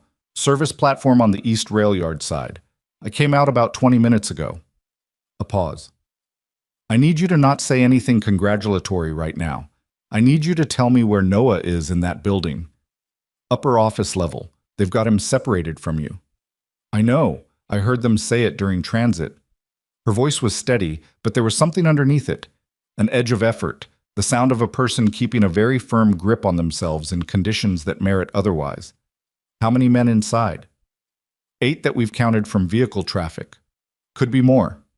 He looked at Nico, who was already listening to the conversation with his head slightly tilted. Serena, you need to stay outside that building. We're coming in at what? I'm not waiting outside while my son is in there. I know you're not. I'm not asking you to wait indefinitely. I'm asking you to give me a position and stay in it for 90 minutes. A silence. Vittorio's not going to be here at 9, she said. He looked at Nico. Say that again. The terminal is a misdirect. I heard 2 of his men talking while they were moving me. He's planning to be somewhere else at 9. He wants you to come here and find it empty and be off balance. A pause. I think the real meeting location is somewhere he controls more completely, somewhere he prepared before any of this started.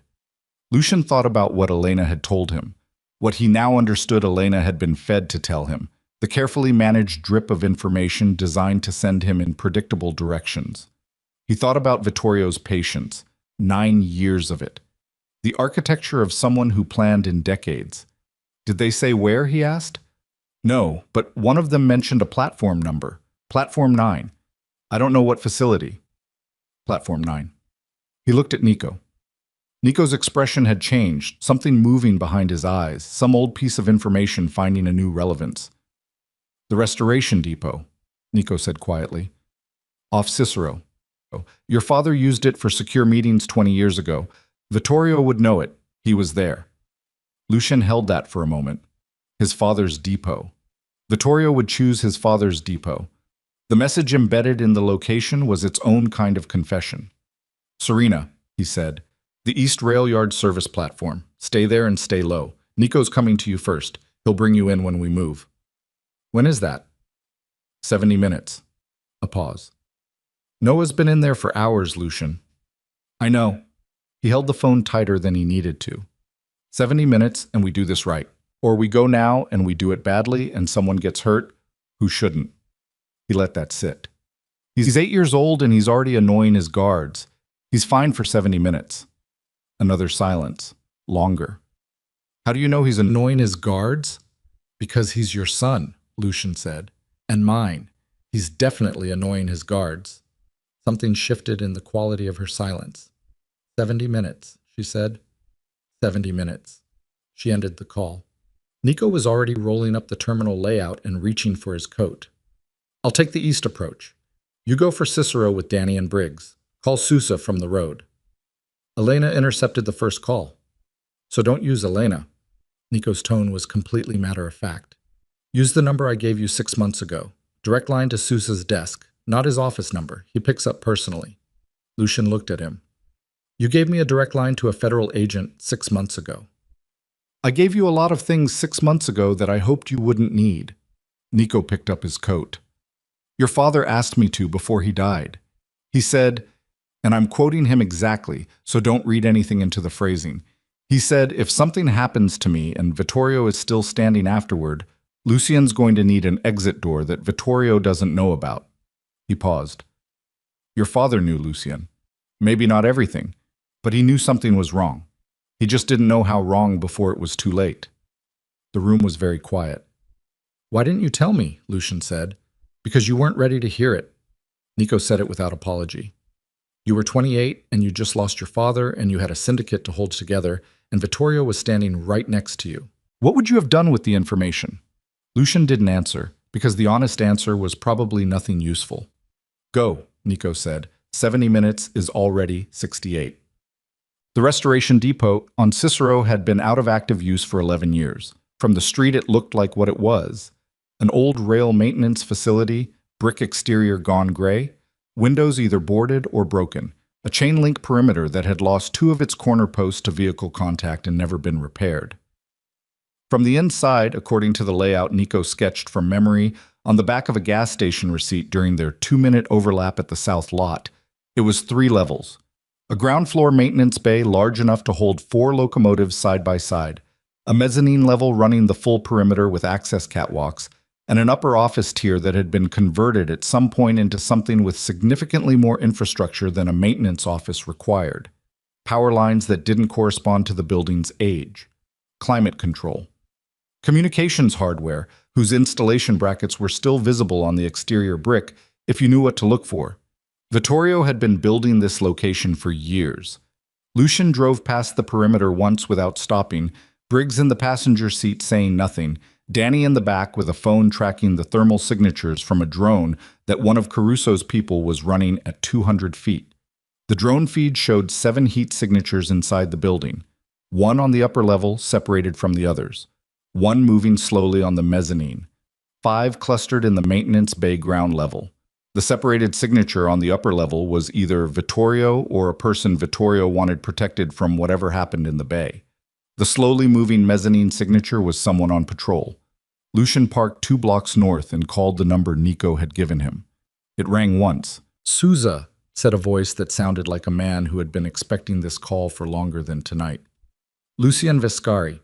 I have documentation of a trafficking operation run through Union Station and the National Rail Network. 7 years of activity. 22 confirmed names cross-referenced with federal missing persons records. The primary architect is Vittorio Sanz, currently operating from a facility at..." He gave the address.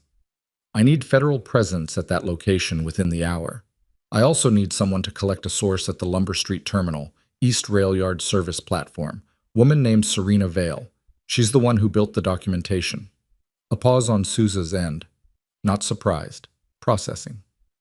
"We've had a file on Meridian Transport for 8 months, Sousa said. "We couldn't find the station connection." "She found it from a ticket booth," Lucian said, "with a pencil and a freight ledger." Another pause.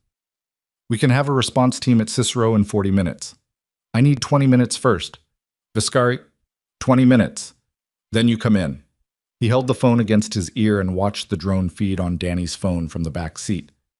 "There's a man on the upper level of that building that I need to have a conversation with before you arrive." A long pause. "I didn't hear that," Sousa said, and ended the call. Lucian handed the burner back to Danny. 20 minutes from when we go in. Keep track." "And if it runs over?" Danny asked. "It won't." He got out of the car. "What?" They went through a maintenance access panel on the north wall that Nico's sketch had marked as routinely unsecured.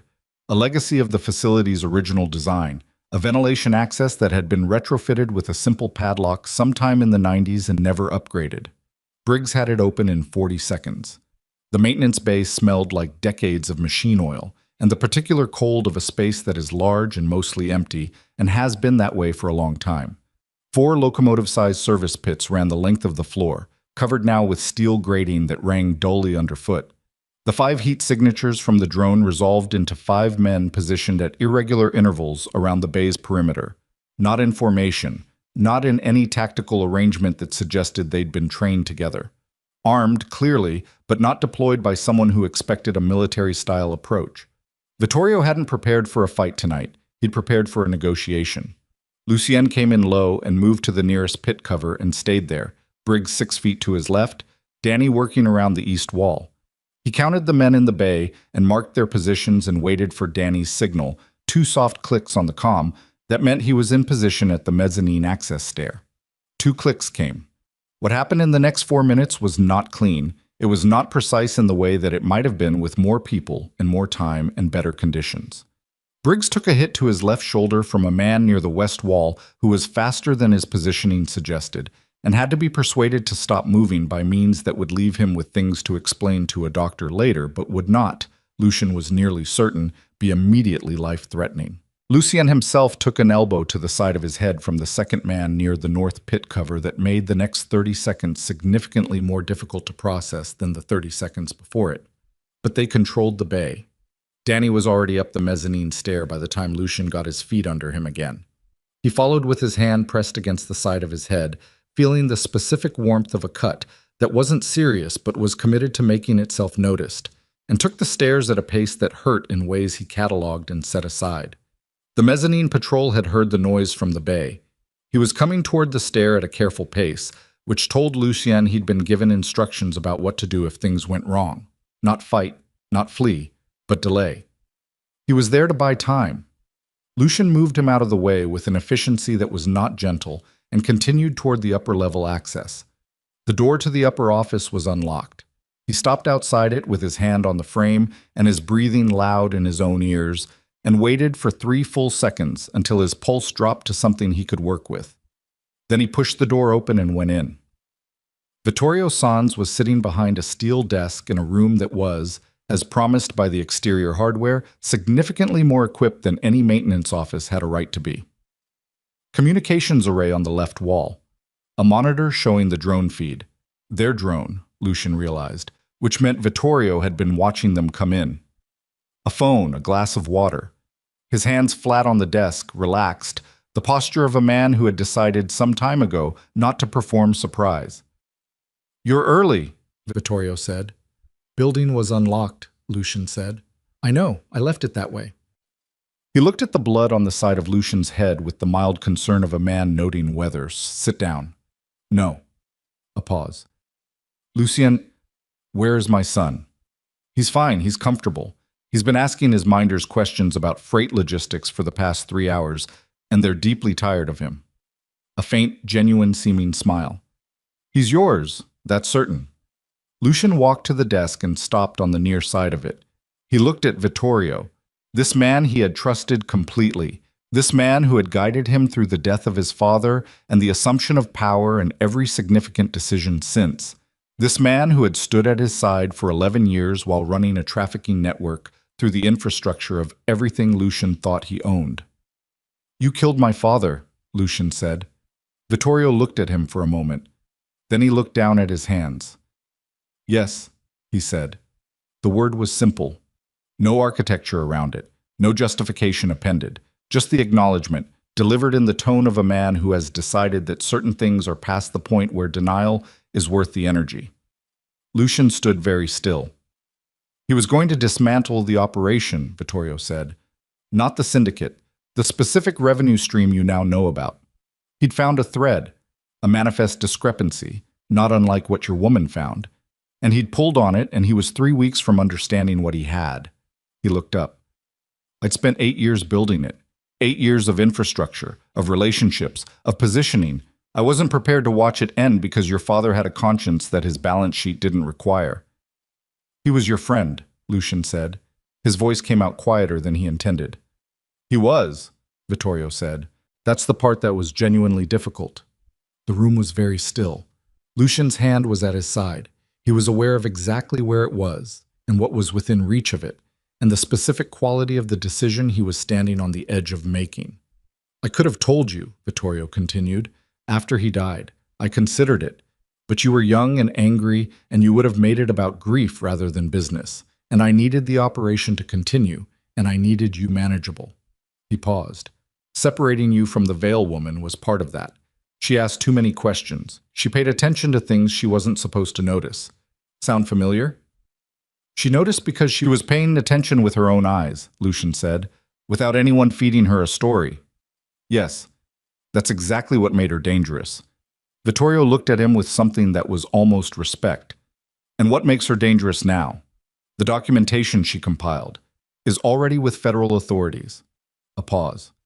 The first pause that had contained something other than control. "That's not possible," Vittorio said. "We took the documents from her." "You took paper," Lucien said. "She memorized it. 4 years of freight manifests and routing codes and passenger name sequences. She gave it to a federal agent from a phone she borrowed from a rail yard security office 40 minutes after she walked out of your holding room." He watched Vittorio's face. "She picked the lock, or worked through the combinations. I haven't asked her which yet." Vittorio was quiet. Outside, through the building's exterior walls, came the first distant sound of vehicles. Multiple vehicles, moving with the specific coordinated purpose that had nothing to do with normal traffic. Vittorio heard it too. His face did something complicated. Not fear exactly, but the expression of a man who has been playing chess for 9 years. and has just watched his opponent place a piece he hadn't accounted for. "You called Souza," he said, 20 minutes ago. "From where?" "From outside your building, while your drone was watching me." Lucian looked at him steadily. "You were watching the approach. You weren't watching the phone." The vehicles were louder now. Vittorio looked at his communications array, looked at the door, looked at Lucian. And then, with the deliberate, unhurried movement of a man who has decided something, he reached under the desk. Lucien was already moving, around the desk, faster than his head injury wanted to allow, catching Vittorio's wrist before the hand came back up, slamming it against the desk surface with a force that sent the small device, not a weapon, a transmitter, a panic button, skittering across the floor to the far wall. They were face to face across 6 inches of air, Lucian's hand locked around Vittorio's wrist, both of them breathing hard. "Who were you calling?" Lucian said. "Insurance," Vittorio said. He was breathing fast, but his eyes were steady. "There are people in this city who have been waiting for an opportunity, Lucian. I told you that. I told your woman that. I wasn't lying about the leverage. I was just wrong about who would be using it." "Who?" Lucian said again. "The Ferrano family," Vittorio said. "They have 3 men in that terminal right now. Not mine. Theirs. And they have instructions that activate if I don't check in by 9 p.m. He looked at Lucian with an expression that was, of all things, almost sorrowful. "And the person I just didn't get to signal will now assume I've been taken. Which means the instructions will activate early." Lucian looked at him. "My son is in that terminal," he said. "I know," Vittorio said. The word "no" landed with a weight that had nothing accidental about it. Lucian released his wrist and was through the door before Vittorio had straightened fully, taking the mezzanine stairs at a pace that was reckless, given what was happening to his head, but the only pace that was currently acceptable, pulling out the burner as he ran, hitting Nico's number. It rang 3 times and went to nothing. Dead zone, thick brick walls, the specific telecommunications failure of old industrial buildings. He hit Danny's comm. Static. I was through the maintenance bay, past Briggs sitting against the wall with his shoulder wrapped in his own jacket, past the men on the floor who were going to need to explain several things to several people in the next few hours, and through the access panel and into the cold dark outside before he got a signal. He hit Nico's number. 1 ring. "I'm at the terminal," Nico said, without preamble. "Serena's with me. We're at the East Yard. Lucien, there are men coming in the front." "Ferrano," Lucian said, running. 3 men, Ferrano family. They think Vittorio's been compromised." A pause. "There's also something else," Nico said, his voice dropping slightly. "Lucien, the boy." His feet stopped moving on the wet asphalt. "What?" he said. "He's not in the upper office anymore. Sometime in the last 20 minutes he got out. We don't know." A sound in the background of Nico's call. Not a voice. Something mechanical. The deep resonant clank of heavy equipment. A rail switch engaging. Then, very clearly, a child's voice saying, "Oh, that was louder than I expected." Lucian started running again. "Find him," he said into the phone. "Right now. Find him right now." The terminal's lights, visible above the fence line as he ran, were moving. Not steady overhead lighting anymore, but the swinging, chaotic light of portable floods being repositioned, and through it, faintly but unmistakably, the sound of a freight locomotive that was not supposed to be moving beginning, slowly, to move. Noah had found the rail switches, and somewhere in the dark tangle of the terminal's track system, between 3 Ferrano family gunmen and a moving locomotive in a rail yard that had not been in active use for 11 years, his 8-year-old son was either the most dangerous variable in a situation that already had too many of them, or the only thing that was about to make the situation survivable. Lucien hit the fence at a run and went over it with his hands, taking the razor wire cost without slowing, and landed on the rail yard. Gravel on the other side, and ran toward the moving light and the sound of the locomotive and the voice of a boy who had clearly inherited from both sides of his family a complete inability to stay where he was put. Behind him, on Cicero Avenue, the first federal vehicles were pulling up to the Restoration Depot, with their lights cutting the low clouds from below, turning the whole sky a pulsing red and blue. Ahead of him, in the dark of the Lumber Street terminal, everything was about to come apart or come together, and the difference between those two outcomes was now moving at approximately 8 miles an hour on a track that ran directly through the center of the yard. The locomotive was a 1987 diesel freight engine, the same model Noah had seen on the lower concourse tracks 2 nights ago with Lucia, the one he had declared the coolest train in the whole station. He had not at that time anticipated operating one. He wasn't operating it now exactly. He'd found the manual override panel for the track switching system in a utility room off the main yard corridor, a room that had been left unlocked in the general chaos of the Ferrano men repositioning through the terminal. And he'd done what he always did when presented with a panel of switches and levers and clearly labeled controls, which was read every label carefully and then make a reasoned decision about which ones to engage. The locomotive had been on a live siding track with its engine idling. The rail switch he'd thrown had connected that siding to the main yard track. The locomotive apparently had its handbrake insufficiently engaged, a maintenance oversight that nobody had anticipated mattering tonight. It mattered tonight. The engine was moving at a walking pace, which was slow enough that it wasn't immediately catastrophic, and fast enough that it was reorganizing everyone's priorities in real time. Noah had pressed himself into the utility room doorway when the noise started. The deep mechanical groan of the siding switch engaging, then the slower, larger sound of the locomotive beginning to roll. And he was watching through the narrow gap of the door with the specific expression he wore when a hypothesis had produced a result he found interesting but hadn't fully predicted. The Ferrano man who had been stationed at the North Corridor intersection was no longer at the North Corridor intersection. I was looking at this moving locomotive with the expression of someone for whom this development was not in the briefing. Noah watched him. He waited until the man had taken 3 steps toward the track to assess the situation. Then he went the other direction. He had been in this building for approximately 4 hours, and he had spent that time the way he spent most confined time, memorizing the layout from every sound and movement he could access through the walls and floor, building a map from vibration and echo, and the particular acoustics of a space that told you, if you paid attention, where the large open areas were, and where the corridors narrowed and where the stairs were, by the change in footstep rhythm on different surfaces. He knew where the East Yard access was. He knew because he'd heard his mother's voice, very faint, through an exterior wall approximately 20 minutes ago. She was outside. She was close. And between him and her was one corridor, one door with a push bar, and the increasingly chaotic situation in the main yard that the locomotive was currently improving on his behalf. He ran. Serena heard the locomotive before she understood what it meant, and then she heard Noah's voice. Oh, that was louder than I expected. And she understood exactly what it meant, because she had been listening to that voice describe the consequences of his experiments for 8 years. She was moving before Nico finished saying, "Find him." The East Yard service door, the one she'd come out of 90 minutes ago, was 30 meters ahead of her across the rail yard gravel. She ran it in the dark with the floodlights swinging overhead and the diesel engine's sound filling the yard like weather, and Nico 3 steps behind her calling something into his comm that she wasn't processing because she could hear something on the other side of that door. Small feet. Running hard. The door burst open. Noah came through it at full speed and ran directly into her, and they both went back 2 steps, and she caught him and held him and felt him grab her jacket with both hands, the way he hadn't done since he was 5 and had a nightmare, and she hadn't been fast enough getting to his room. She pressed her face into the top of his head. She did not make a sound. He didn't either, for exactly 4 seconds.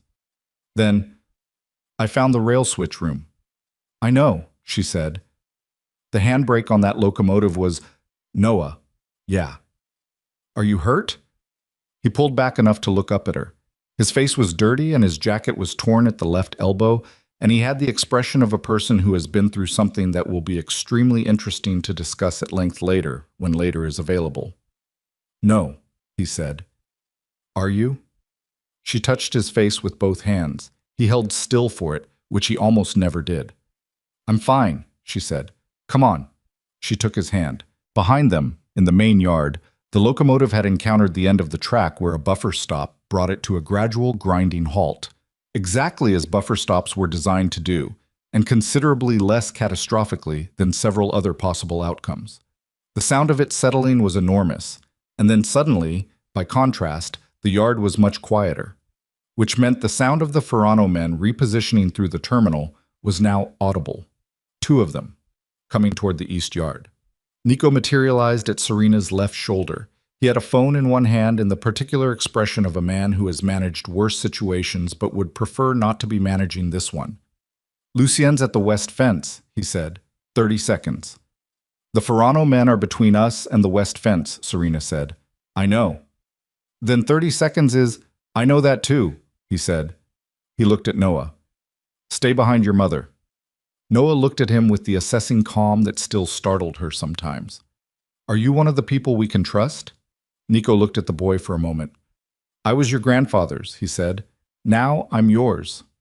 Noah nodded once, with the conclusive manner of someone filing information in the correct location. Then the first Ferrano man came through the south corridor door, and the 30 seconds became something else entirely. But what happened in the next 4 minutes was not something Serena processed linearly until much later, reconstructing it from the pieces her memory had filed in the wrong order from the shock of it. She remembered Nico moving with a speed and economy that seemed impossible for a man his age, positioning himself between her and the corridor door with his arm out to push her back. She remembered the second man coming from the north and being removed from the situation by someone who came over the east fence, with the controlled recklessness of a person who had calculated the risk and accepted it. Lucien, hitting the gravel on the other side of the fence and coming up moving, his face dark on one side with what she recognized immediately as dried blood from a cut above his ear. She remembered Noah, behind her, very still, his hand tight in hers. She remembered the specific moment when it was over. Not a dramatic conclusion, but a sudden and complete stillness. The way storms end sometimes, without a formal announcement, and you realize only by the absence of the noise that it has stopped. She remembered Lucien's face when he looked across the rail yard and found her. Not his controlled face. Not the managed stillness she'd observed for 2 days from varying distances.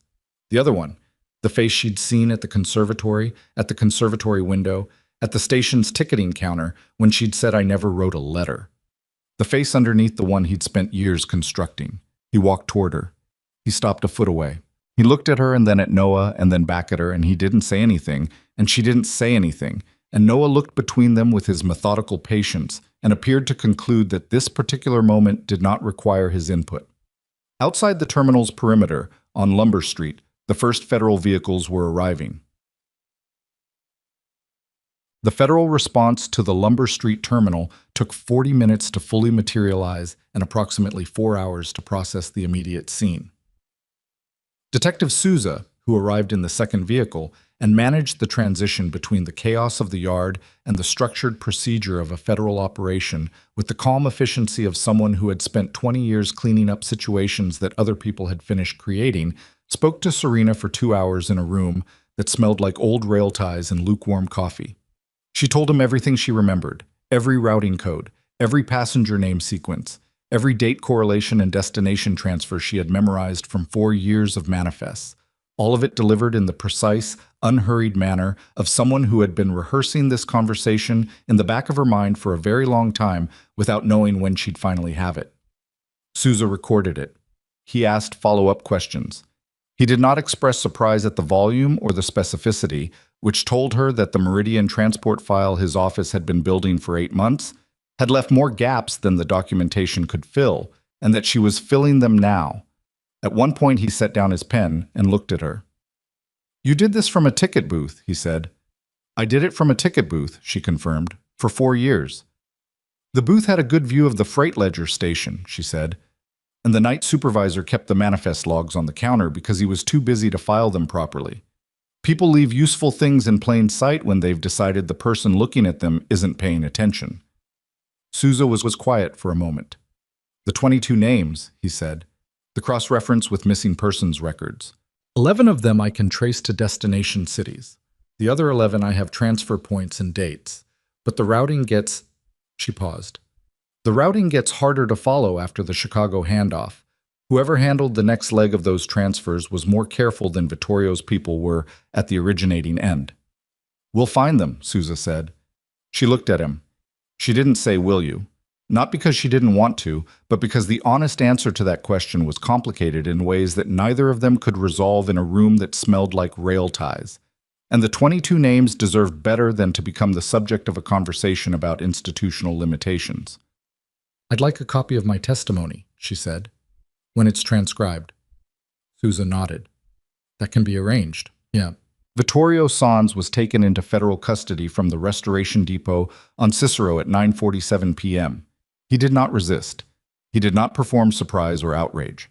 He walked out of the building with his hands visible and his coat still buttoned and his face arranged in the expression Serena had seen on it when he'd appeared at her ticket counter 2 days ago.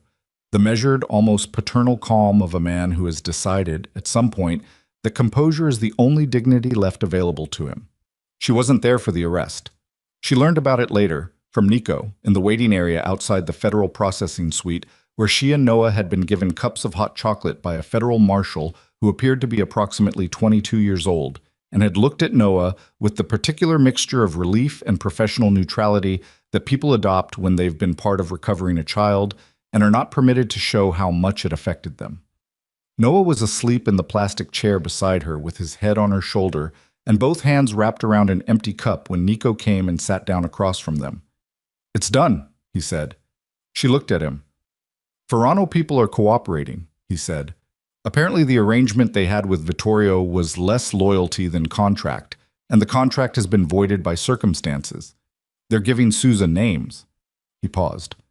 "Marcus Hale is in a separate processing room. He's been talking for 2 hours. Apparently he'd been having second thoughts about certain aspects of his arrangement with Vittorio for the past several months." "What kind of second thoughts?" she asked. Nico looked at her steadily. "The kind that started when Vittorio told him what the Lumber Street terminal was originally used for. Before it was a holding location." He paused. "Marcus didn't know about the trafficking operation when he started working with Vittorio. He found out 6 months ago." She was quiet for a moment. "Does that matter?" "Yes, probably. Legally," Nico made a small gesture that covered a lot of ground. "That's for other people to decide." She looked at her sleeping son, at the 2 hands wrapped around the empty cup.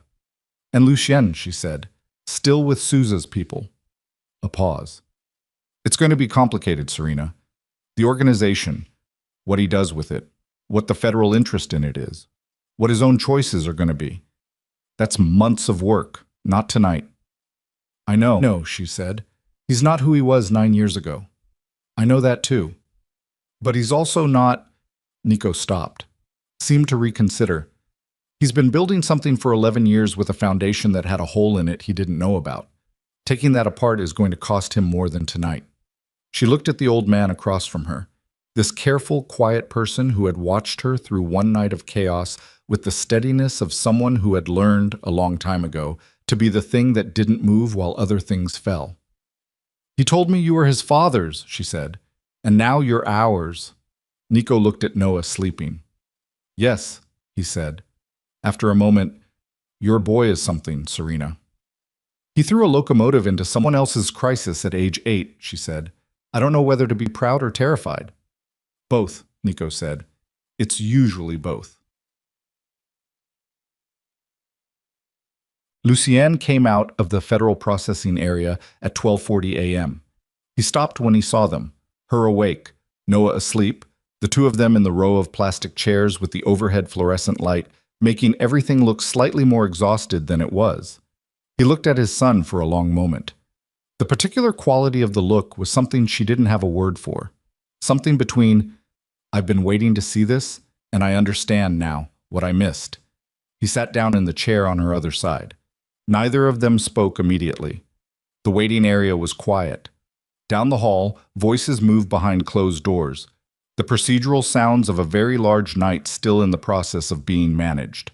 Outside, through a window she couldn't see from her chair, she knew there was rain again. Chicago in October. The rain that just wore people down. "Sousa wants a formal deposition next week," Lucien said. "I know, he told me. He said your testimony was—" He paused. "He said it was the most complete documentation of a rail-based trafficking operation he'd seen in 22 years. I had 4 years and nobody watching me," she said. "That helps." A pause. "Vittorio was on that train 9 years ago," Lucien said. "The Seattle train. I've been going over it. He was in the dining car when I met you. I didn't think about it then. He traveled with me often. It wasn't unusual. But he saw everything. He heard everything. He knew what you were before I knew what you were going to mean. She was quiet. He was afraid of you, Lucian said. Not of what you'd do directly, of what you'd make me do. He told me tonight, up in that office, he said you were the kind of woman who makes men abandon everything they've built. He told me the same thing, she said, on the phone. Was he wrong? She looked at the sleeping weight of her son against her shoulder. I think he was wrong about what it would look like, she said. I don't think you needed me to make you abandon the wrong things. I think you needed time and a reason and someone to tell you the foundation had a hole in it. He looked at her. That's a generous interpretation, he said. It's an accurate one, she said. I've been watching you for 2 days. You didn't need me to show you who Vittorio was. You needed the information, and then you moved. She paused. You're capable of the right choices. You just needed the wrong things taken away first. A long silence. My father, he said. I know. I've been... He stopped. His jaw tightened slightly. I've been sitting in that room for 3 hours thinking about the fact that I spent 11 years working inside something that killed him, and I never looked hard enough at the foundation to see it. You were 28, she said, and you trusted someone who had spent years making himself trustworthy for exactly that moment. That's what Nico said. Nico is a smart man. He is. A pause. My father asked him to prepare an exit door before he died. He knew something was wrong. He looked at his hands. He didn't trust Vittorio. He just didn't move fast enough. She thought about a man she'd never met, who had built something large and complicated and had a conscience his balance sheet didn't require. Vittorio's words, contemptuous, but she'd heard something else in them. Admission. The acknowledgement of a thing that had made the older man dangerous precisely because he'd had power and had started asking whether he should use it differently. He would have liked Noah, she said. Lucian looked at his son. Something in his face moved. Yeah, he said, very quietly. He would have.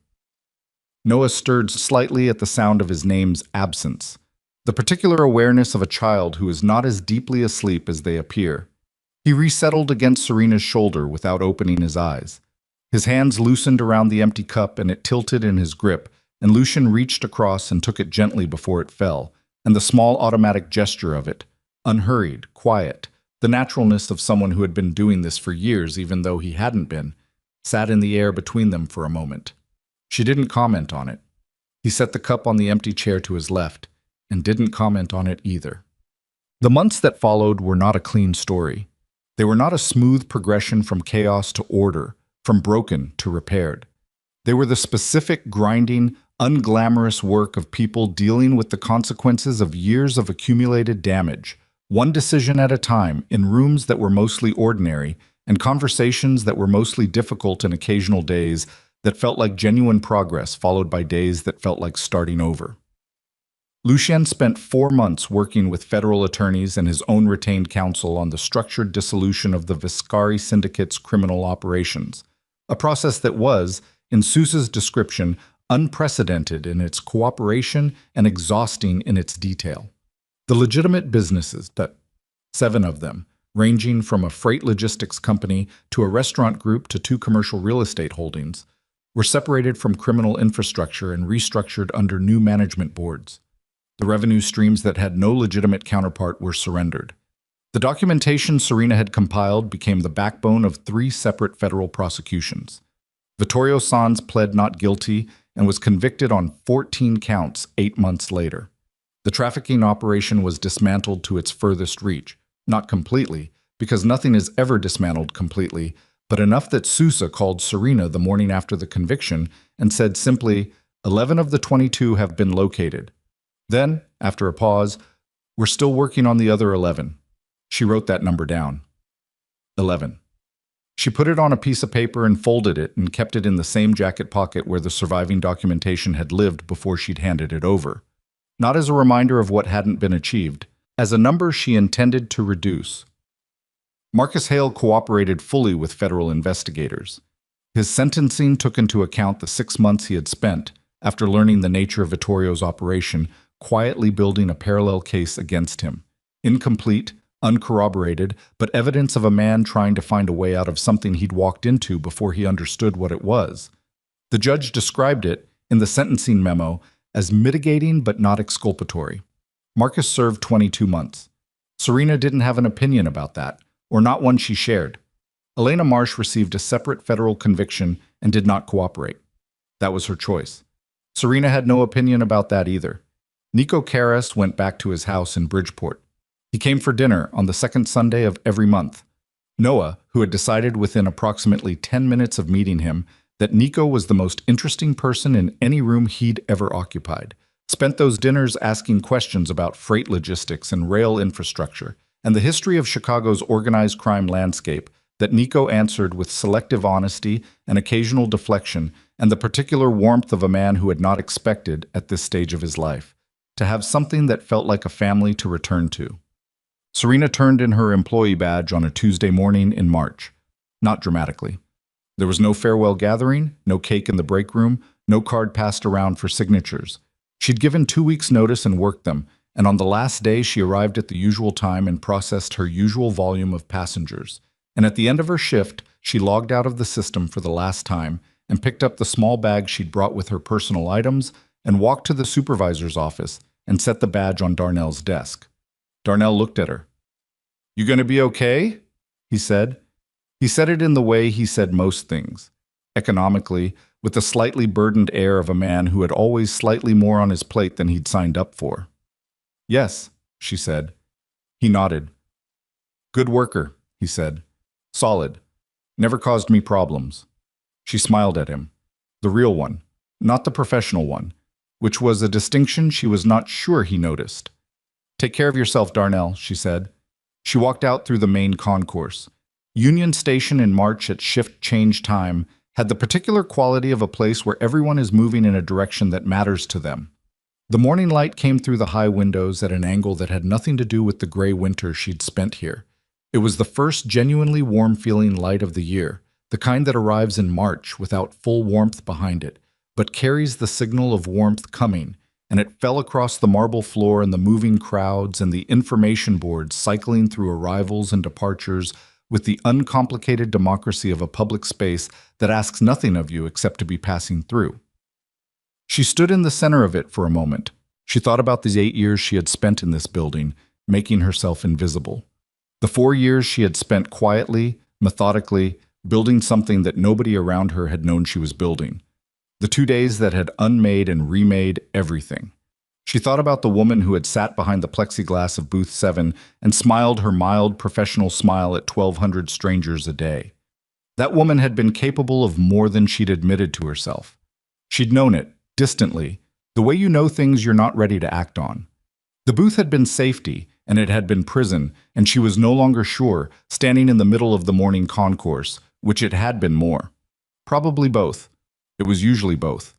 She picked up her bag and walked toward the south exit.